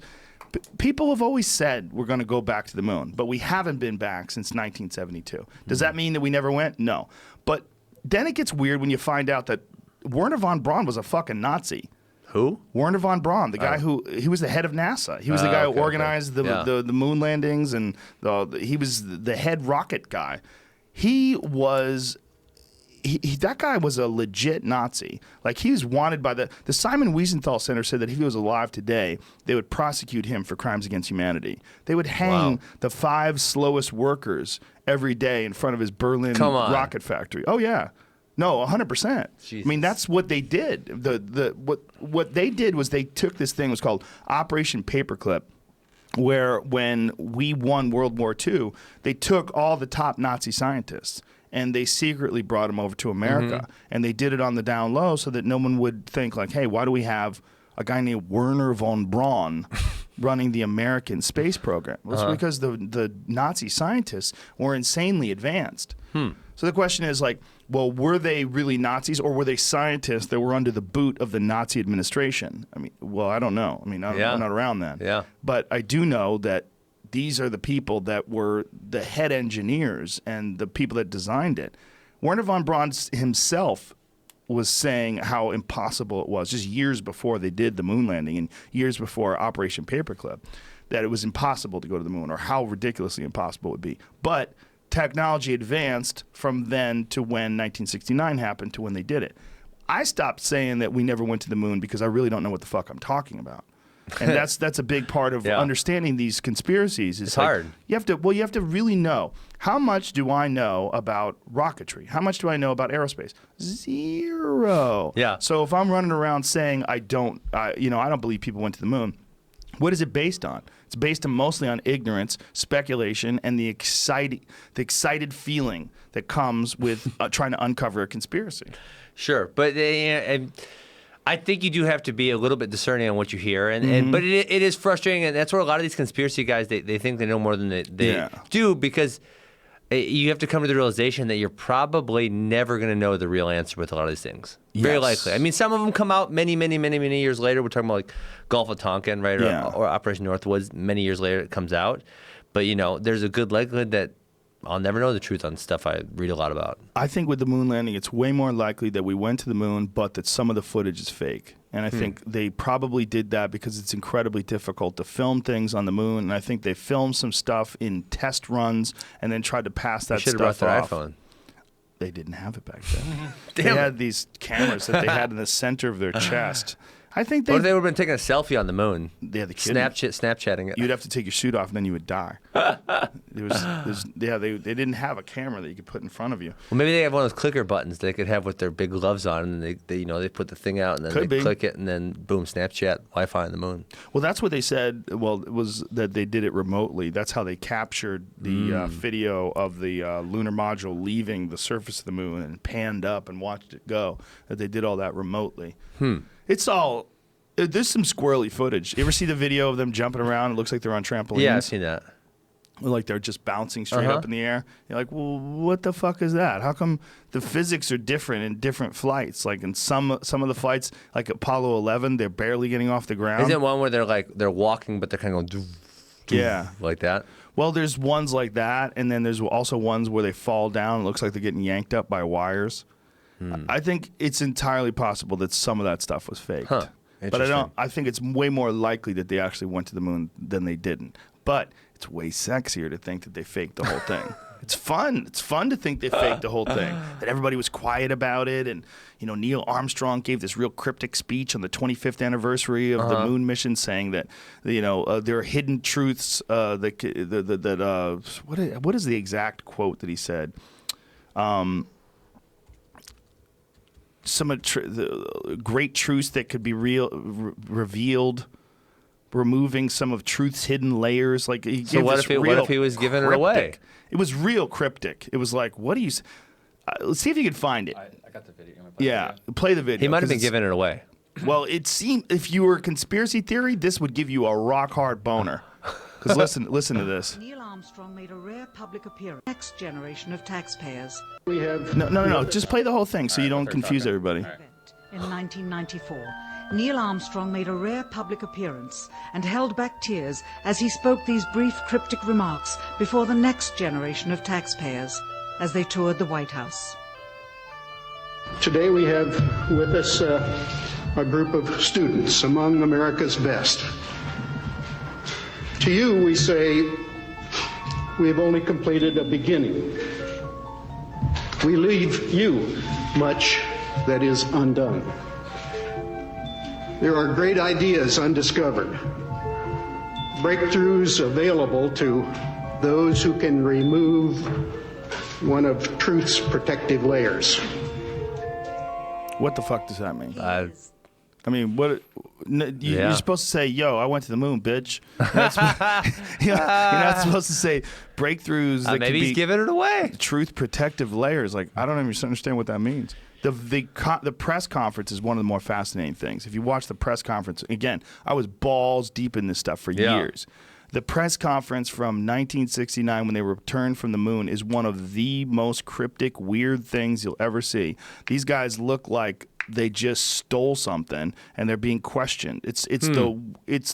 I've never seen a video where people look like they're more full of shit than that video of the press conference from 1969. It's weird, man. It's weird. They're like fidgety and looking nervous, like they're getting away with something. So they didn't do it then? They might have done it. They might have been forced to say some things that they didn't want to say, and that could be part of it. Absolutely. You know, they could have done it. But there's a lot of weirdness with the moon landing. Mm-hmm. It's if you wanted to have like a conspiracy that to wrap your head around that's exciting, it's one of the best ones. Really, but who benefits from it? The United States government did because it showed military superiority over the Russians, so we were able to do that. Sure. It also, it was the Nixon administration. People were just flat out full of shit. Well, yeah. I mean, they were just lying to people left and right back then. That's government, though. Yeah, but even more so then because it was unchecked. There was no media. Social media. Yeah, there's nothing that would expose them for this. And this stuff, they would air it on TV once in 1969. You never see it again unless you watched it on film. There's no YouTube where you can go back and watch the astronauts on trampolines video. That's my favorite one. You watch that and you go, what in the fuck is happening there? These guys are bouncing up in the air. Like, how are they doing that? Like, they never did. If you watch Apollo 11 when they were moving around on the surface of the moon, it's just like they're moving in slow motion. And then you go to whatever it was, like Apollo 14 or 15 when they were doing the trampoline thing. They're fucking flying through the air. Have you seen it? I've not. I know. I've never gotten to the moon thing. The flat Earth thing is ridiculous. Watch this. And like their feet are hidden. Look at this. Watch these guys bounce up in the air. It's like they're on some sort of wire, like they're being yanked up into the air. Oh, yeah. Like, what the fuck are they doing? And they're playing, like falling down, and it's very weird. But it could have been that they were really on the moon, and these guys were fucking cowboys and yahoos, and they wanted to bounce around. Oh, you were posting those videos. Yeah, I posted those videos back in the day. Yeah, I had a debate on Penn Jillette's radio show with a guy who's an astronomer. And he wasn't willing to admit a lot of stuff that was a fact, like the fact that Werner von Braun was a Nazi. Well, why does the flag look so still there? Well, the flag had a wire, first of all, on the top of it that stiffened it up to make it.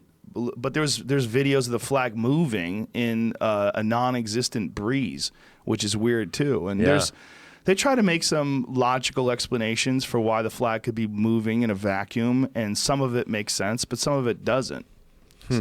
Like the wires one is weird. If you watch them fall down, like go to that one right there, Jamie. If you watch, like sometimes they're falling down, and when they're falling down, it looks like they get yanked back up. But I think it might not have been real footage. What they might have done is use some test footage, like right there, Jamie, right there. Let it go. Like, homeboy falls down, and then it looks like he gets yanked back up. Look at this. Whoops. Oh, he did not. That is not him standing up. Yeah, what is this? That's not him standing up. You can't stand up like that. Right, but you're on the moon, okay? So you realize you're in 1/6 Earth's gravity. But there was nothing to make him go like this. Exactly. Right? You can't get up without. Exactly. Now we go back to MMA because that's what these freaking folk-style wrestling's the next generation of MMA. Because you have to turn to your base to get up. You can't look at. There's nothing on the ground. How's he going to get the momentum? He's getting yanked up. Like he would have super abs. He would have to be like a breakdancer. No, you can't because. Okay, maybe a breakdancer. But you can't get up without putting a base down, right? Yeah. Yeah, that was really weird. I never saw weird. it. Watch it again. Watch him get yanked up. Yeah, he's got no base. Yeah. It almost seems like that little piece is played in reverse. Well, it almost does. Yeah, it almost does. Yeah, that he couldn't stand up like that. But the thing falls down right afterwards, so it wasn't in reverse. I think it's entirely possible that some of the footage was bullshit. But it doesn't mean that they didn't go to the moon. Yeah. It means that overzealous people in And he only had 1 press... foot on the ground there, too. Right. Yeah. Oh, that's true. Look at this. Watch. So he stood up like... Look at that. It's ridiculous. He can't do it. What? His right foot's down, his left foot's up, and he just goes straight up in the air. It is crazy. That's fake. But I've never been in 1/6 Earth's gravity in either of you. No, so maybe it's Joe, easier it's to fake, do. Dude. You can't stand up like that. You think that's fake? That Ben video... Askren says we never went to the moon. I said that video is fake. No, the video is real. That's from television. Okay, The video, that guy standing up like that, he got help somehow. Yeah, well, you can't stand up like that. Very well, he could have been on wires. It could have been that they were using that to simulate what it would be like. Because they definitely filmed a lot of simulations. They did a lot of that because they wanted to prepare the astronauts. It's entirely possible that some of those simulations got passed off as being an actual video of them on the moon. Sure. Yeah. Fair enough. Or they faked the whole fucking thing. I wasn't there. So, I don't know. so I was actually, only 2. I'm going to use that as a prelude. I think folk style wrestling is the next. That's the next genesis of MMA, right? We go, what's next? Yeah. Like that guy standing up. People don't realize if you watch the Lima Rory fight, it was incredibly frustrating to watch for me, because Lima was literally just laying on his back in guard, and guard is almost non-existent effective in MMA now. Well, unless you're Brian Ortega. Okay, there's a like, few guys. tiny amount, right? But I think those guys are like you. Like your wrestling is so highly effective in MMA. Yeah. Some people can say you can't get by just with wrestling. Well, hey, I Ben don't Askren just checked wrestle. it. I'm You're a right. black belt in jiu-jitsu. You're right. Yeah, no doubt. But you use a lot of wrestling. Yeah, primarily. Yeah. I mean, it's not that Brian Ortega can box too. He can do a lot of other things He can too. strike. I mean, he's a good, solid striker. But his guard is so dangerous. Yeah. It's just another level of dangerous as opposed to most MMA fighters, including Lima. Yeah, and so people actually going back to their base, right? Which it's been a no-no forever in MMA. You don't go back to your base because you expose your back. Right. But then again, what percentage of guys who are sitting in guard actually get submissions from the guard now? The number's really It's low. small, Yeah, really it's low. So you're going to have to find out now. Okay, like this is so frustrating. So in the Lima fight, Rory wins the first 2 rounds. It's competitive, but he wins pretty clearly. Right. But the leg kicks are I've never been kicked as hard by anyone as Douglas Lima. He kicked me 1 time in the leg. I freaking didn't walk right for a week. Really? Oh my God, he kicked so hard. He kicked so hard. So hard. And so 3rd round, there's this accumulation of leg kicks, and all of a sudden Rory's leg is really effed up from getting kicked a handful of times, right? And he's doing that low calf kick. Yes. Well, he's kicking him kind of all over, but then you see Rory starting to do this one, and instead of checking it. So Lima starts taking control of the fight. I think he wins the 3rd round, in my opinion. 4th round, in the beginning, he kicks him once, and Rory falls down, and he hops in the mount and starts beating him up. You're like, holy crap, this fight might be over. And then, so Rory recovers, but then in the 5th round, Rory goes out and shoots like a single leg, double leg, like immediate. We're talking first 10 seconds, right? And going into that round, you think, shit, he might get finished this round. I mean, he can barely walk. Look at his leg. Right. And so Lima gets taken down 10 seconds into the round. He literally stayed in guard for 4 minutes, 50 seconds. And you're like, at some point, is he going to try to get up? Because he has to get. If he gets up and he lands 1 or 2 more kicks without getting taken down, the fight's likely over. Wow. But he refuses to turn to his base because this is anti-jiu-jitsu. You shouldn't turn to your base in jiu-jitsu because you give up your he's worried back. about getting choked, yeah. Fuck it, Joe. At that point, you're losing. Right. What else are you going to do? Well, he never tried to sweep him. He never tried. Did he try to submit him off his back? Kind of tried butterfly sweeping a couple times. But so at this point, I mean, even if, and I thought it was two rounds, right? Right. You lose in the 5th round. Yeah. You got to try to get up at some point. So Who that cares was the if you round get choked? that did it for Rory. So he won 49-46 on 2 scorecards and 48-47 on 1. So it was 3-1. So then even more reason to get up it, right? If you're losing by that much. But yeah, Lima refused to get up. So at that point, I'm thinking, well, hey, maybe Lima thinks he won or something. I don't know. But yeah, so a lot of jiu-jitsu people are struggling with this fact that in modern day MMA, you're going to have to try to get up. Because guard is no longer that effective, and you just get punched in the face over and over and over again, and that's terrible. What are your feelings on going to half guard and going for an underhook on the same side? And try it, but it's not. Again, like as a top guy, I would rather be in half guard than full guard. I'm going to land a lot of damage from half guard, and then you're also, if you're in half guard, you're going to be trying to work, and you're going to get yourself tired, and you're very unlikely to sweep me. Right. So I think half guard is better than full guard. But I think eventually where people are going to have to get to is they're going to have to actually get up. You're going to have to get up, and putting your feet on someone's hips and kicking them is no longer a great solution. It works every once in a while, but it's not like you can do that every single time. It just doesn't it's pretty work. rare. Pretty rare. So pretty rarely. Everybody's so aware of it. Yeah. So bottom and top folk style wrestling, I think, is the next genesis in MMA where people are really going to have a deep understanding, because once you do get taken down, or once you get a takedown, and there's some, Yoel Romero was the perfect example. He never did folk style wrestling in America, right? He was a very, very elite freestyle wrestler, but he gets these takedowns and he can only stay on top for like 15 seconds. Right. It's like you did all that work to get the guy on the ground, and now you just let him back up. Like, what was the point? Right. What was the point of it? Well, he smashes some guys on the ground, like Machida. When he got him down on the ground, Some of them, yeah. he put him away.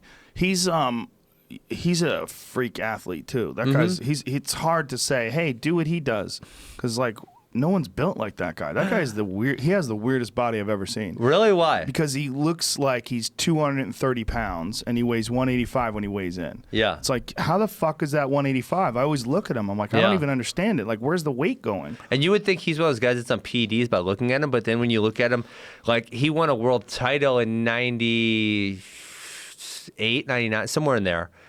He looks the same. He looks the same at age 18 or 19 as 40. he does now. Yeah, it's it's incredible, because then you think like, well, if he is on PEDs, it had to be prior to age 18 because he looks the same. Well, what are your thoughts on like Karelin? Because you know that Karelin, PEDs. yeah, but they used to call him the experiment. Yeah.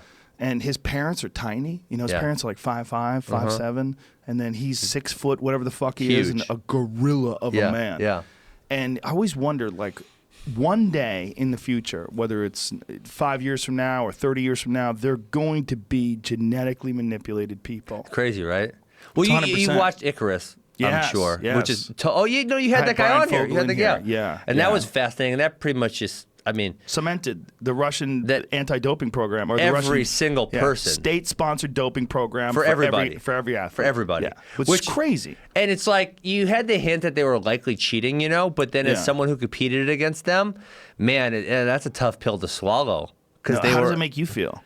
Now it's like, well, shit, I guess I should have been one way or the other, but to know that you were a leg down, and like going into MMA, now in MMA I knew everyone was cheating for sure, right? So I'm gonna fight them whether they're cheating or not. Well, like That's the Pride fine. days, it was essentially sanctioned. That was sanctioned. Like they would tell them, like, hey, in this contract it says you can do steroids, right? How does ONE FC handle that? So they don't do drug testing yet. Well, that's and great. Yeah, that should be fine. I've been pushing them to do so, in my time there, and their thing is that.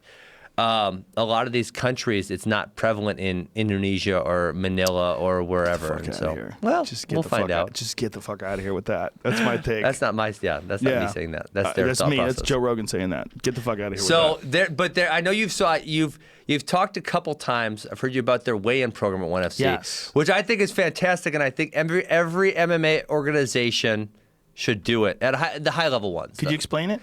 Yeah, so it's really simple. You do hydration and you do weight on the scale same time. So you can't cut water weight out, right? Right. So to piss hydrate, get on the scale literally moments later. Like you go in the bathroom, you piss. They test the specific gravity. You go get on the scale, right?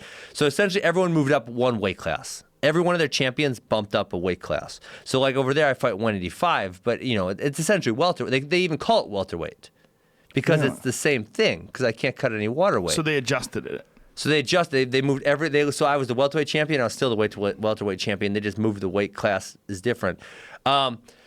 So there's the day of the fight, the day before the fight, 2 days before the fight. If you make the 2 days before the fight, if you make both the weight and the hydration, you do not have to weight test or hydration test on the last day. You're clear. So if you make it both those days, because you're not going to be, there's not going to fluctuate in 24 hours. Listen, if you can figure out how to cheat that, I can't figure out how someone could possibly cheat that test. Because when they first instituted, I said, well, how is someone going to cheat on this, or how could someone cheat? When it's like they watch you piss. You can't have like a Whiznator on or anything. Right. So I don't know how you would cheat. I don't think you can. I don't think you can. So yeah, so it's fantastic because like fight week then, instead of making this, and so when I would fight 170, I would be 183 to 185 to start my water weight cut. I would cut the water weight to 170 or 171 depending on title or non-title, and then I would hydrate back up. So now I don't have to do that dehydration process. I'm literally the exact same size I was prior. And, media obligations during the week are obviously a lot easier because I'm not worried about cutting my weight or I'm not feeling miserable or whatever. Yeah. And it's a lot safer. And then so if someone misses, obviously they're fined, the same as in America. If you miss weight, you're fined. If you miss hydration, so say, Joe, you're 185 and you weighed in 185, but you're dehydrated. you didn't really make it, right? Right. You have to get hydrated and make weight. So if you miss weight, so it's the last day you haven't made it, you have to keep drinking until you piss hydrated, and then whatever you weigh there is what you weigh. So what's the parameters when it comes to hydration or not hydration? It's the same scale they use for. So in America, at the beginning of the college wrestling season or high school, you have to do a specific gravity test. I believe I might mess up a zero, but I think it's 1.025. Oh, okay. Is a specific grade, which I know is the same they use for hydrated and not hydrated in wrestling in America. So anything under that, you're dehydrated? No, you're good. So you want to be below. So 1.00000 is water. Oh, okay. So you want to be close to that, right? And so there is you do have to you have to drink some water, right? If you drink a whole bunch of water, you piss it out. You're perfectly hydrated. But if there have been a couple of times so in the early days they did tests. So the first 2 days were actually just testing to see where you were at. The third day was the one that counted, And so if you ate a bunch of meat or something, you might show up as dehydrated, even though that's what you walk around at every single day. So you just have to make sure you drink a lot of water so it's coming out nice and clear. That's an interesting way of doing it, and I think that's a great idea because I think that is one of the biggest problems in MMA today. Huge. Uriah Hall and Vitor Belfort got canceled last week because Uriah Hall was literally having seizures on his way to the weigh-ins. Crazy, right? It's fucking insane. It is. And I think it's one of the worst parts of MMA because I think MMA shouldn't be about who's slickest in being able to deceive the weight system. I mean, it should be your skill versus your opponent's skill. You're both the same size. Well, the whole point of it is the whole point of a weigh is to fight someone our same size. Yes. That's the whole point of it. Yes. And so why people would fight back against the system that ONE FC is using is beyond me because, listen, the most miserable part of my weight cut, I'm fine dieting. That's all good, right? But when you got to cut that last 12, 13, 14 pounds of water weight out, it's miserable. Everybody knows it's miserable, right? And it affects your performance the next day. Yeah. I mean, so my thought process was it affects them more than it affects me. Maybe that's just me being positive about it, right? Right. Why is that? Because of your wrestling background? Because they're a pussy and I'm not, right? Or maybe it's just me psyching myself up. So my thought process on everything is anything that goes wrong will affect my opponent more than it'll affect me. Oh, that's a good. I am more stable. I can deal with shit that goes wrong. Most people, it affects them. And so maybe that's just me telling myself that, but that makes me feel good about it. Well, a lot of people feel that way about weight cutting. They like weight cutting because they think that the other guy is not going to be able to handle it as well. Yeah. Make him go through some adversity, and then the next day he's going to be troubled. Sure, exactly. Yeah. And so, but I think if you take that process away, I think it makes media obligations a lot easier. It's healthier. It makes people a lot healthier. And yeah, I mean, how many fights just from a business standpoint, how many fights have we had canceled this year because of the weight thing? I mean, it's been quite a few. Did it change your performance? How physically? How would you feel the next day? I think I felt, honestly, for me, I know they said those studies that you don't really fully hydrate. I believe it was 36 to 48 hours after. Man, I've always felt fine. And so so when I graduated college, the weight class in the United States for the Olympic stuff was 163. I would weigh roughly 175 on a day-to-day basis and then water cut down to 163. And then when I was fighting at 170, I would be, say, between 183 and 185 and water cut down to 170. So my water weight cut was very, very similar every single time. And Right. I was disciplined in that manner. I didn't want to be fluctuating. And so my goal was actually to get down to my target weight 6 weeks prior to competition. Right? So I'm walking around 183 to 185 6 weeks prior. So I'm the same exact person every single day. Whereas I think the part that a lot of these people F up, and it's because they're not disciplined enough, is they try to descend while they're training, right? So, maybe I get up to 195, that's a small bump. Some of these guys are really undisciplined. They get way, way, way, way overweight, right? And so during that last 6 weeks or even the last couple weeks, they're trying to bring that body weight down, right? And so in my mind, there's two ways to lose weight. You can diet and lose body weight, right? Fat, mass, whatever. And then there's the water weight where we're sweating and we're taking that out of us, right? Those are the two ways. And so I think a lot of guys, and I don't know if you've ever cut weight, Joe, but I know, for me, it was in college and in the summers, I'd get really fat. And then I'd bring my weight down in the fall, and you feel it. When you're losing more calories than you're taking in, it's like this weird feeling in your body, and you feel like shit all the time. Mm-hmm. And so I think a lot of fighters are doing that really close to when they're fighting. And so now the water weight cut makes you feel terrible, and now they're cutting everything out calorically also. And so that's like a double whammy. That's what I think about it. There's another thing that benefits wrestlers, and that wrestlers seem to take pride in being able to push through discomfort. Yes. And the more miserable you are, the more you just fucking bite down your mouthpiece and deal with it. Because you get used to doing that all through camps, all through college and high school. You're always dehydrated. You're always losing weight. Well, I mean, the college wrestling, the weight cutting is not that bad anymore. So they have the system, and people are starting When did it change? 97, I think. A couple people died. And so they changed it. But, you know... And they institute the same thing as ONE FC, that sort of a hydration test? So it's once. You do it in the beginning of the season, find your minimum weight. But I think more than anything, what people are finding, it's a 1 hour weigh-in. So if your dual meet is at 1 o'clock, everybody weighs in at noon. Right. So what people have found out You can't cut weight. You can't cut weight. You wrestle like shit. So well, the problem with fighting doing that, though, is brain injuries. Yes. Yeah. So that's why I think ONE FC the best. But in college wrestling, you're talking about the discomfort thing. Part of that is that, when you go to a college wrestling program, again, it's very structured. You can't skip practice. You have to be there every single day, right? On time. And then it's like, you have 40, black belt, right? Jiu-jitsu black belts. And not even just black belts, like world class, 19 to 23, in their physical prime, ready to fight each other every single day. And so you get used to this grind, dealing with people, battling people, discomfort every single day. And a lot of it's also dealing with injuries. Like, and Chael Sonnen talks about it a lot, that, hey, and I always talk to my kids about this, listen, the national tournament for the NCAA is March 15th through 17th.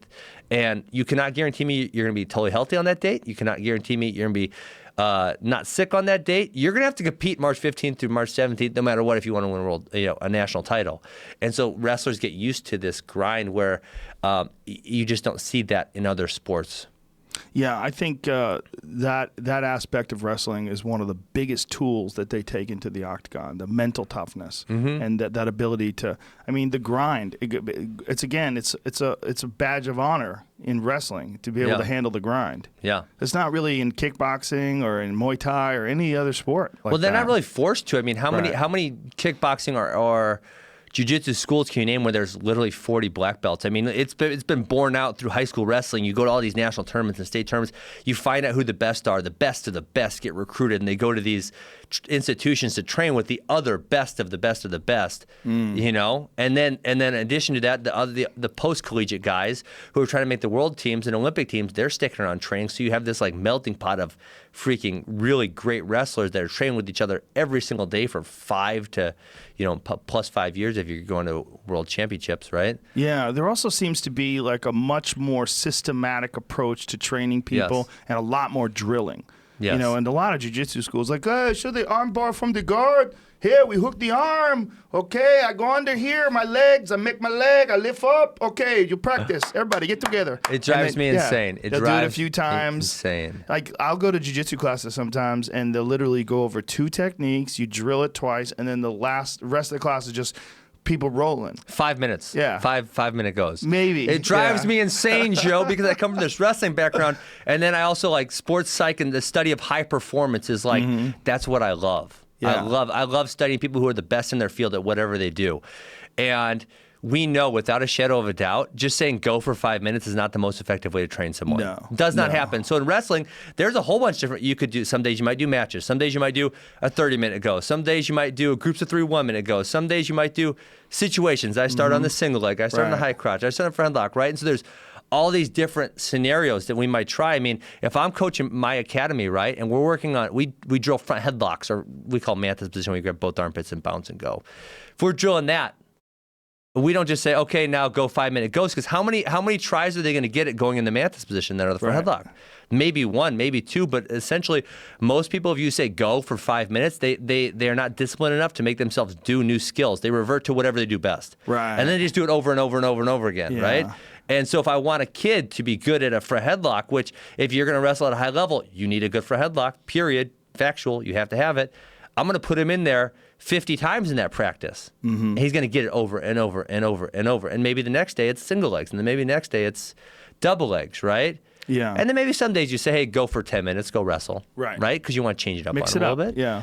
But saying go for 5 minutes every single day is very much not the most effective way to do it. And it's so insanely frustrating for me to have that happen at almost every jiu-jitsu school on the planet.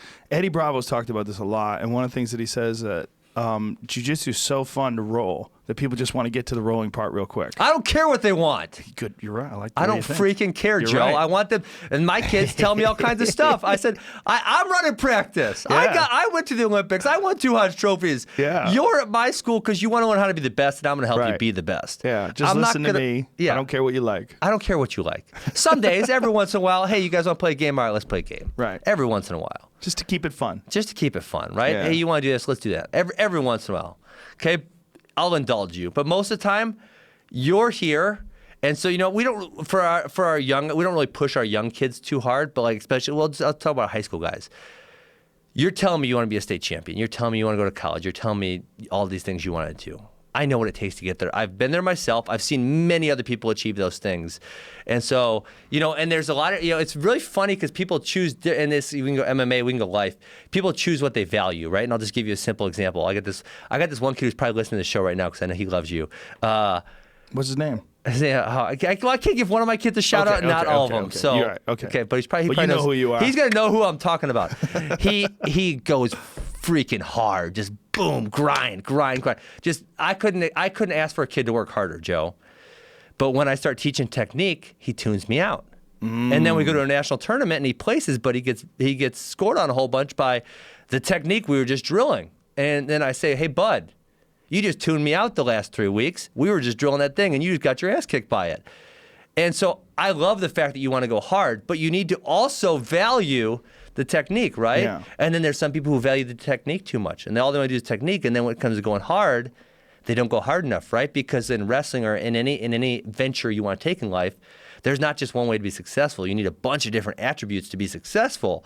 And so if you overvalue one or another and you devalue other things, you're not going to be as successful as you could be. You might still be successful, but you're not going to reach the pinnacle because you're not putting yourself in the right situation. It's funny because in a lot of ways, it's like what you were talking about earlier, the two sides of the coin of a fighter being a wild person who doesn't care, the cowboy, and then the other guy who's like super systematic, everything's controlled.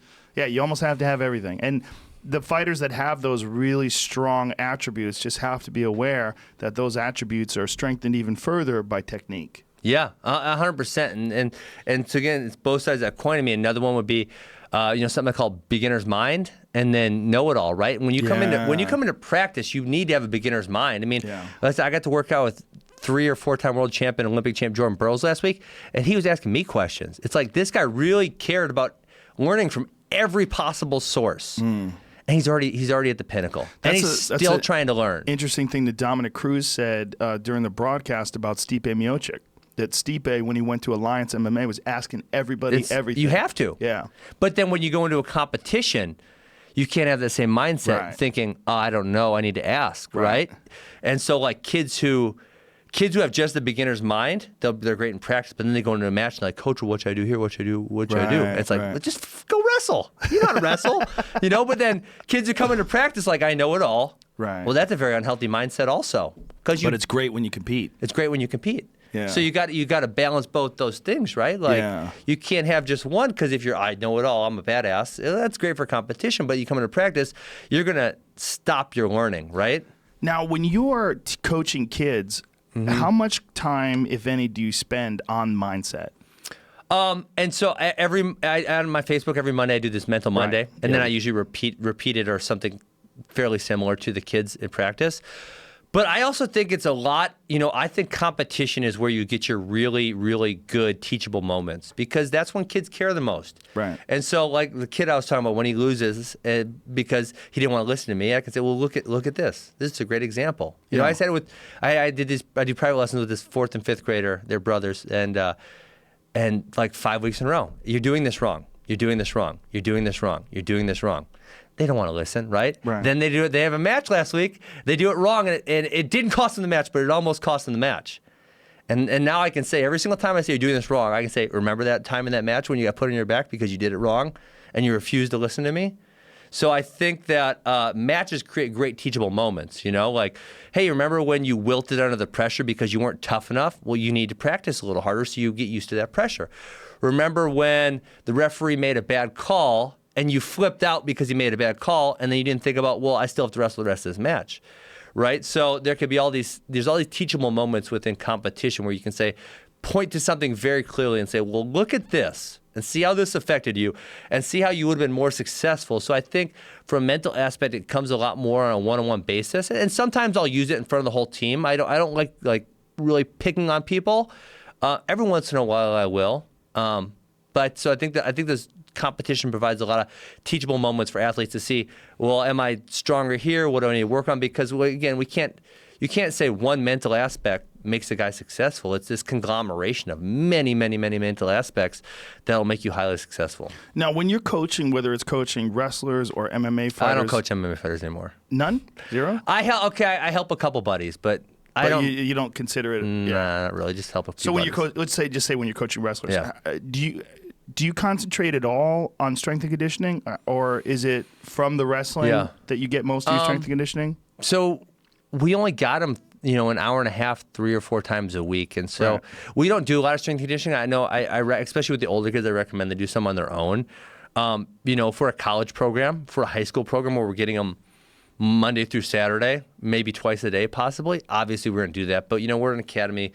We're kind of on our own. We get them 3 or 4 times a week, so it just doesn't trump what we need to do in that short time window. But how do you balance it out though? Like, how do you know how much strength and conditioning to do versus how much technique and skill work? I mean, at the college level, are we talking about, or because we do no strength and conditioning, and I recommend kids do it on their own. And and if I had 12 hours a week with them, I would do that, but we don't have that ability to.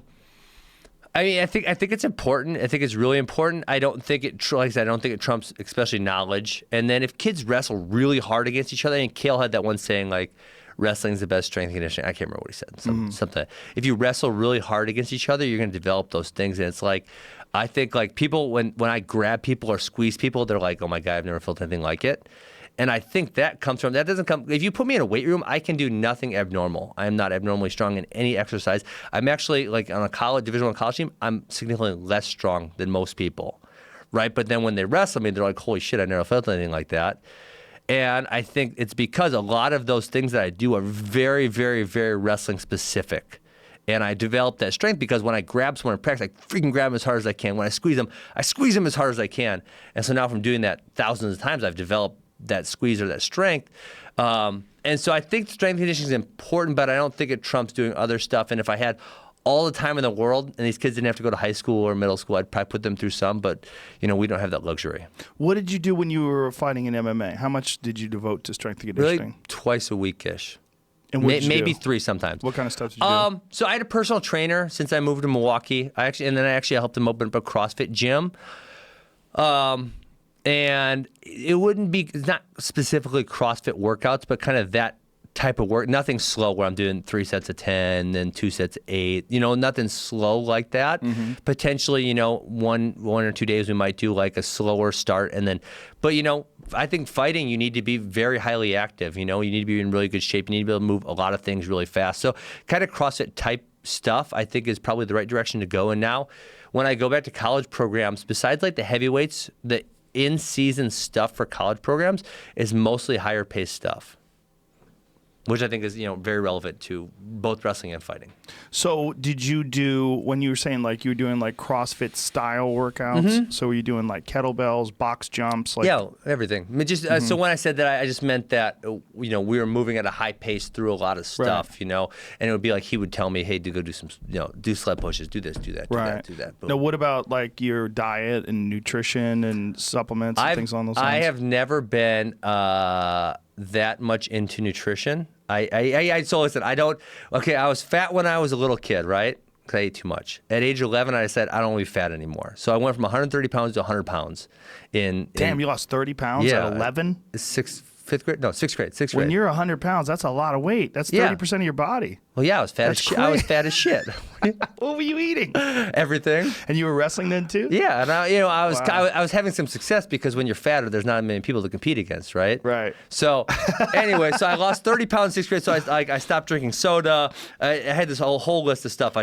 That's cut, amazing. You cut had that out. discipline at 11. Yeah, I know, and that's so now when I look at kids, I think the mental maturity is huge in long-term success. Being able to make see the future and make decisions on what you want to do at that young age. So I lost 30 pounds, and so now I've slowly started like reintroducing a lot of stuff. But it's like soda's gross. I haven't drank a soda in forever. They're gross. Fast food. I cut out fast food. I haven't eaten fast food in 20 years. I mean, it's just disgusting, And so, like, I eat generally healthy. My wife and I cook at home a lot. We make really healthy food.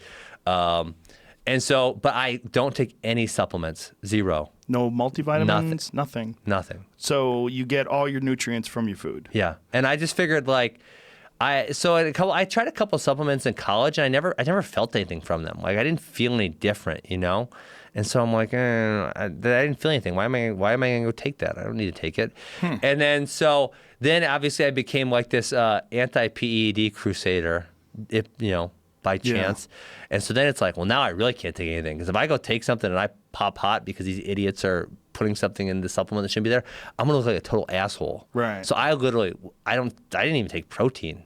I mean, I took nothing. Wow. Yeah. That's crazy. So did you make sure that you ate the proper amount of vegetables, green leafy vegetables? Nah, I just ate some food and went and scrapped. I mean, like, it's like healthy food. Like, we're eating salads and... Right, of course. I'm not eating cake and ice cream and pizza and that kind of stuff. And we're eating healthy food at my house, but I'm not measuring the grams of this or grams of that. So I really think this has been proven by science, that you only have a certain amount of time every single day to have a high amount of mental focus on stuff. And so I think, like, my training is more important than focusing on nutrition and stuff. And so I want to really zone in, really high level focus when I'm training and stuff.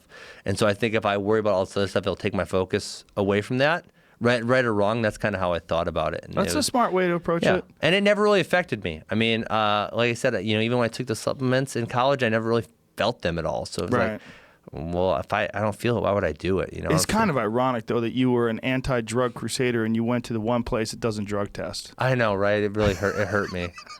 It's kind of crazy. But and it is, if you look at, so we talked about like Singapore being so fantastic and having a really high GDP. A lot of the countries over there, Indonesia, Manila, Manila, Philippines, they don't have huge high GDPs, right? I mean, they're not super wealthy countries. And so when we think about, how much it costs to buy a lot of the steroids that are readily available in America, they're just not as available. And so I think they do have a point. And if you look at their athletes, there's not a lot of athletes that look like Yoel Romero. Now, Yoel Romero's probably not using, like I pointed out earlier. Well, he's tested clean, except once. He got tainted supplement, but they proved that it was a tainted supplement. So when you look at their athletes, maybe except a few of the Russian ones, they look pretty normal. Like, it's probably unlikely that they're using. Except for a few of the Russian ones. Well, if they're from Russia, they can't help it. It's like part of the culture. They can't help crazy. it. Yeah, the one Russian guy that I fought in April of 2016, he was freaking enormous. And, the other thing that I think a lot of MMA people are using, some type of, oh my gosh, I'm blanking. What gives you endurance? EPO, that type of stuff. Because if you watch a college wrestling match, how tired people get in 7 minutes. Right. And then we're fighting 25 minutes and you're not going to get tired, like, that's not normal. Well, people have definitely tested hot for that in the UFC. Who's the guy that fought Mighty Mouse? Yeah. Bagutino. Russian. Yeah. Crazy. Yeah. So, but I think more people are using that. And I think if I don't have any conclusive evidence, but if you look at when USADA started and then how some of these people fell down just straight down. Their bodies look different. They look different. Yeah. They're competent. I mean, yeah. Johnny Hendricks would be one that comes to mind. I mean, what's his freaking record since USADA? It ain't very good, I'll tell you that much. And all of a sudden he can't make weight. And, if you remember, so obviously I watched Johnny because I couldn't stand Johnny. He beat me when we were 17. And then I tried to wrestle him. So we were different. He was 165, I was 174. And I wanted to wrestle him for the All-Star Classic, and I called the people who put it on. I said, I want to wrestle him. And they turned the match down. So I've kind of like, I wanted to get that one back, and I never got to get it back from when I was 17. So I've been following Johnny pretty closely. If you watch Johnny, like the Condit fight, prior to that, he gets so tired in 2 rounds, right? I mean, just exhausted. And then all of a sudden he's going these 5-round fights, and you're like, whoa. How are you going to get tired and that exhausted in 2 rounds? And now you can fight for 5 rounds, Johnny. Like, What's going on here? I mean, in his defense, I don't got any proof. Team Takedown, they implemented a pretty fantastic program over there. I mean, they spent a lot of money on it, and that was the whole thing where they were paying him, but then they wanted 50% of his earnings. Yeah, I got the same offer right out of college. Did you? Yeah, we were both graduate 07. How does that work? I felt like he was betting against myself. Yeah, they paid you $100,000 a year for 7 years. They got 50% of your career earnings. And I said, my thought was, well, if I ever make it really big, I'm going to make $1 million a fight, and I'm going to pay him back in one fight. You know, but it would be like hedging your bet against yourself, and I don't ever bet against myself. Yeah, but for them, I get it too. It's like they have to have some sort of a reason to put out that investment, and it's a big bet whether or not you're going to be able to be a superstar. Absolutely. But so if you think you suck, it's good to take that bet. If you think, I don't know if I'm going to make it, dog, I'm okay with making a little bit of money, then it's a good bet. It doesn't seem like the best strategy. It doesn't seem it's interesting, and I think there's probably somewhere in there with, I know a few managers done this where you go pick out, it's pretty proven that high-level college wrestlers are going to make really damn good fighters. That's pretty proven. So going to try to find a couple every year, spending some money on them, and then getting a percentage of their earnings, that's probably a pretty, I don't want to say a safe bet for the people putting out the money, but it's, Team Takedown had Jake Rothschild, who was an amazing wrestler, and for whatever reason, he just didn't transition great to fighting, right? He was good, but he wasn't great. And it was like, for as good of a wrestler as he was, you probably thought he was going to be a little better. Yeah, what do you think is the factor? Like, if you had to look at a wrestler... Because there's not a lot of outliers like that. Yeah. Like where, and so when we talk about how good Jake, he still made the UFC. He still won some fights. So it's like, he wasn't a bad fighter, but he was a 3-time NCAA champ. So you expect him, hey, he'll probably go challenge for a UFC title. Right. And so, in his case, I don't know what the factor was. But there's not a lot of outliers like that where they're a really high-level wrestler and then they don't have any success in MMA. That's really unique. You don't see it a lot. Yeah, it's interesting. Like, I've looked at it from striking, from if you see like really high-level kickboxers, some have a style that would readily translate to MMA, and some are fantastic kickboxers, like maybe Peter Ertz is a good example, or Ernesto Hoost, where I wouldn't really think that they would translate that well to MMA. Whereas Mirko Krokop, who might have been like a slight notch below them in terms of kickboxing, translates perfectly to MMA because he's so explosive and quick. Yeah. And I would wonder. And he had decent takedown defense too. He developed it for a while. He developed it, but the thing about Mirko was unbelievable power and speed, and he could just close the distance quickly and blast you. And I think that is a difference between that and a guy who's like a methodical, set things up. Yeah. Those guys didn't do as well. They didn't translate as well. They get taken down too easily. What would you think would be like the stuff? Well, it's weird because there's so many different guys. One of the other things I think benefits us wrestlers is the fact that jiu-jitsu people are stuck on doing jiu-jitsu the jiu-jitsu way, right? Strikers are stuck on striking. When we come into MMA, we know we can't win a match just by wrestling, right? So we know I got to add striking. I got to add jiu-jitsu. And I'm open to that idea, right? I'm open to those ideas that I have to add those things into my arsenal where some jiu-jitsu guys are like, well, I'm just going to submit them. Yeah. And they don't develop their, you can literally not name me, Joe, a jiu-jitsu guy or a striking guy, well, maybe Jose Aldo, who has developed high-level wrestling. But you can name a lot of wrestlers who have developed high-level something else, right? When you see the crossover, like John Jones was a wrestler. Right. He can strike with pretty much anyone on the planet, right? Stipe Miocic was a wrestler. He can pretty much strike with anyone on the planet. So you have these wrestlers who are becoming high level at these other skills, but you don't have a lot of other skills becoming high level at wrestling. And for me, I think it's the stubbornness of people who come from those other backgrounds are too stubborn to want to work a lot on wrestling, whereas wrestlers are like, okay, teach me how to strike. Yeah, I think it's a recognition of what's important. Like George St. Pierre is a perfect example of a guy who started off with a Kyokushin background, didn't wrestle in college or high school, became a fantastic wrestler in MMA. He's good. Yeah, and just figured it out and realized what a critical skill it is too. Yeah, absolutely. So there's a handful of them, right? Yeah, very small handful.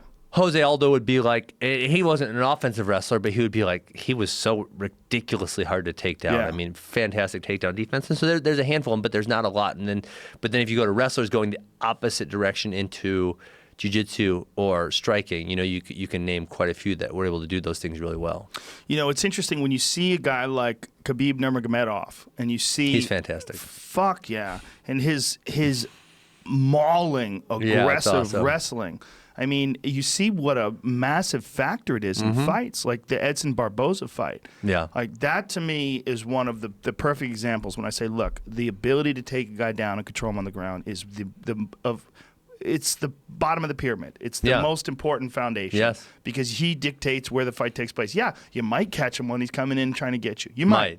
But if he gets you. He was like a freaking Terminator, though. He was just like, I'm just going to come get you. Yeah, he just ate kicks and I'm kept gonna moving fucking forward. beat your ass. And You have no hope. Just the constant chasing him It around. was chasing him, right? Yeah. It was insane. Yeah. No, he was fantastic. Yeah. But no, I would totally agree that at the bottom of the pyramid, it's like it's the trump card. If you're fighting a wrestler and you can't stop a takedown, you're going to lose 90% of the time. Yeah. You know, and if you're the wrestler and you can go get a takedown really easily, you're going to win 90% of the time. The only wild card in that equation is a guy like Brian Ortega who fights so well off his back. But how many people get submissions from guard? How many of those? Yeah. I mean, even like in tiny Anthony Pettis, who got a lot of submissions from guard, a lot of that was transitions off of, I body kick Benson Henderson. Benson Henderson hates getting body kicked, so he dives in for a takedown and gets armbarred, right? Or Gil Melendez Gets caught getting in guillotine choked because he got jacked a few times, right? Yeah. So there's a handful of those, but just strictly like, I take you down, you're in guard, then I submit you. Right. Maybe for Bricio Verdum every once in a while. Yeah. Maybe Brian Ortega, but the number's pretty damn small. It is very small. Yeah. And it's smaller now than I think ever before because people understand the takedown or the guard defense. Yeah, even like this guy so one of the things that frustrates me the most, more than anything else I made, is bad strategy. It just like drives me up the wall, like the Lima thing. But this freaking knucklehead that fought Michael Chandler on Saturday. I didn't see it. His name's Goiti Yamauchi, or I don't know what his damn name is. So the first round, he pulls guard, like fast. Gets freaking hammered on for like 4 minutes. And then he ends up on bottom again in the second round. Third round, he gets taken down in, 15 seconds. Did he try to get up one time? Nah, he just laid there and got his ass whooped for 4 minutes and 45 seconds. Like every once in a while, I'll try a Kimura. Every once in a while, I'll try a triangle. But it's like, dude, you're getting your ass whipped. You're down 2 rounds to nothing. Try to get up. Try to do something. Change your strategy. If your strategy's not working, you can't just stick with the same bullshit and get your ass whooped for another 4 minutes and 45 seconds. Like, give me a break. What do you think's going to happen down there? Well, I think some guys get locked into a defensive position. Like they realize they're getting overwhelmed, and so they just try to survive. You think so? Yeah. Really? Yeah.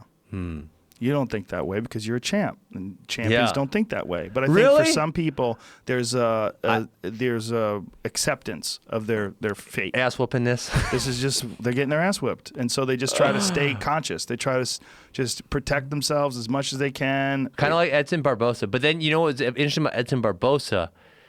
You saw once he realized he was going to survive, like when it was like 2 minutes left in the third round, maybe ish. So like the first round, he's like, I'm getting fucked up.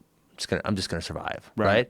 But then when there was a couple minutes left, then he was like, okay, I'm gonna fight again. Like I'm gonna make it through this shit. I might as well. If I'm gonna make it through this, I might as well just fight back. Yeah. Right. And so he started fighting back really hard, like the last 2 minutes of that fight. He tried. He certainly tried. But there was a period in the middle where he like had resigned to just taking an ass whooping. Well, I think body was just not responding. He was getting so fucked up, and you could see the pace that Khabib put on him in the first round, like. Halfway into the round, Barboza's like, Jesus Christ. You see the look in his eyes. He's got that 1,000-yard stare. He's like, whoa. Like, what I sign up for. Yeah. This guy's on another level. I mean, he really is on another level. I'm fascinated by him fighting Tony Ferguson. And apparently they're going to do that now. It's going to happen in April. Yeah. They don't know if it's going to be for the interim title or the actual title, whether they're going to strip Conor. They're in a weird position with I think Conor. he beats up Tony. That's just my and I've underestimated Tony before, so I could be wrong again. I think it's again trump card. I think Tony's kind of one of those guys where he's pretty good everywhere. He's pretty damn solid wrestling, high level jiu-jitsu. But I see Khabib's wrestling being better than Tony's wrestling. So it's going to end up on the ground. And I think Tony's going to think he can submit him because his jiu-jitsu is very high level. But I think it'll be one of those things where Khabib's just good enough not to get submitted. And then he's going to land damage and land damage and land damage and land damage. And Tony's going to get close to a submission and close to a submission and close to a submission, but not quite get it. And then all this damage is going to just accumulate and accumulate and accumulate. That's kind of how I see it going. It's fascinating. And I also think it's fascinating now that Khabib has changed his training and has a real nutritionist and had no problem making weight. Yeah. So all the factors that played into him getting removed from the last time they were supposed to fight, pulled out of the card. I thought that was kind of overblown. He only missed weight one time. He only missed missed weight one time, but his body shut down when he's making weight for the Michael Johnson fight in a similar way. But he still did the Michael Johnson fight. Yeah, but it was the same thing happened during the weigh-in. It was a rough weigh-in. But there's been other guys who missed weight many times. I mean, if we go to Johnny Hendricks, Melvin Gillard, Kelvin Gastelum, yeah. and they missed it by a long. So yeah. I thought the Khabib thing kind of got overplayed. He missed weight one time. He had some injuries, which sucked for him. But it was that was happening for a world title fight. You know, they were fighting for the interim title, and he misses weight. Yeah, I mean, and so it was one of those where he probably just it was okay for him to make it but be difficult, and he just got just a little bit too big. Actually, was it for a world interim title when he was supposed to fight Tony? I don't think it was the original time. It was Kevin Lee, right? That was for the world title. Yeah. Or interim title. The interim title. Yeah, that whole division is kind of fucked up with Conor not even knowing whether or not he's fighting anymore. They're going to strip him, right? Yeah, most likely. I think so. I would imagine. Unless Conor says, fuck it, I'm in. I think fuck it's the best. I'm back. Fuck it. Fuck it. Fuck it, I want to keep me belt. I don't know. The best course of action is strip Conor, let Khabib and Tony fight it out, and then if Conor wants to come back, give him a title shot. That's going to happen, whatever. Well, I think what would be the most lucrative thing is Conor versus GSP. No, I want to shut up, Joe. I want to fight GSP. Oh, you do? Well, really? yes, I want to be number one. I don't want to fight Tyron because we've been friends for 20 years. Right. I want to fight GSP. That's who I want to fight. Do you think that they would set that up? They would. No. They would try to set up GSP versus Tyron, right? That would be the big super fight. GSP doesn't want to fight anyone who can hit hard because he's worried about the brain damage. You think so? Yeah, I don't hit that hard. Right? An interesting way of looking at it. Have you ever trained with GSP? I've never trained. So I've trained with almost every top welterweight of this era, except GSP. Really? Yeah. Well, GSP and Rory, but Shields, Fitch, Diaz a couple times, Tyron obviously. Go down the line. I've trained with pretty much everyone of this era. What do you feel like if you do wind up retiring? Mm-hmm. What do you feel like you'll wind up doing? Just coaching wrestling? Coaching wrestling. Yeah, that's what I love doing it. Really enjoy it a lot. So I could. I don't think I'd go back to the collegiate level. That's obviously always an option. For the 4 years I coached college wrestling, I loved it. And then it was like, hey, I won the Bellator title. I was making a lot of money. I should probably try to be good at this instead of just doing it halfway, Right. And so I did that. And then, we opened the wrestling schools, and now it's going really well, and I really enjoy that a lot. And, there's positives and negatives. Like, I love coaching at the highest level, being able to talk at the highest level to the college guys. So I missed that part a little bit. But then, obviously, if you go work for a institution like that, there's going to be a lot of bureaucracy, and I worry about that. I don't like that. I love owning my own business and having my own freedom and not having to worry about what I tweet or what I say or having anyone tell me what to do or where to be or where to dress or what, I don't like, so I love that freedom. Obviously, then running your own business has its own challenges also. So, but I think I will coach wrestling for the rest of my life. Whether I fight once more or whether I don't fight once more, I'll probably coach wrestling for the rest of my life. Awesome. Yeah. Well, listen, man, I'm glad we finally got a chance to do this. Yeah, it was fun. Really, really fun. And tell people about your podcast. So I have a wrestling podcast called the T-Row and Funky Show. It's the what? T-Row and Funky Show. T-Row and Funky Show. Yes. How do you spell that? T-R-O-W and Funky. So Tommy Rollins is two-time NCAA champ for Ohio State. Made a couple world teams, was really close to making an Olympic team. And, we were just on the phone one day, and he said, I want to do a podcast. I'm like, I want to do a podcast too. Let's just do one, So it's not like a job for us. We just do it for fun. We enjoy it. We love talking about wrestling. And, for me, it's really nice, no one's on the same schedule as me now that I can talk wrestling with. So to, be able to get on, talk for an hour a week about wrestling, it's a blast. Awesome. So that's on iTunes. It's everywhere. Yeah. iTunes and SoundCloud. People want to find you. It's Ben Askren on Twitter, Instagram. I'm on Instagram, but I don't really get into it. I don't know. I can't get into Instagram. It's just pictures. I get it. There's no banter back and forth. I struggle. I post every once in a while, but you like Twitter. Love Twitter. Twitter's fun. Yeah. Ben Askren, ladies and gentlemen. Thanks, brother. I appreciate it, man. That was fun. Yes, sir. I gotta pee again. I was holding my pee. So how do you not pee?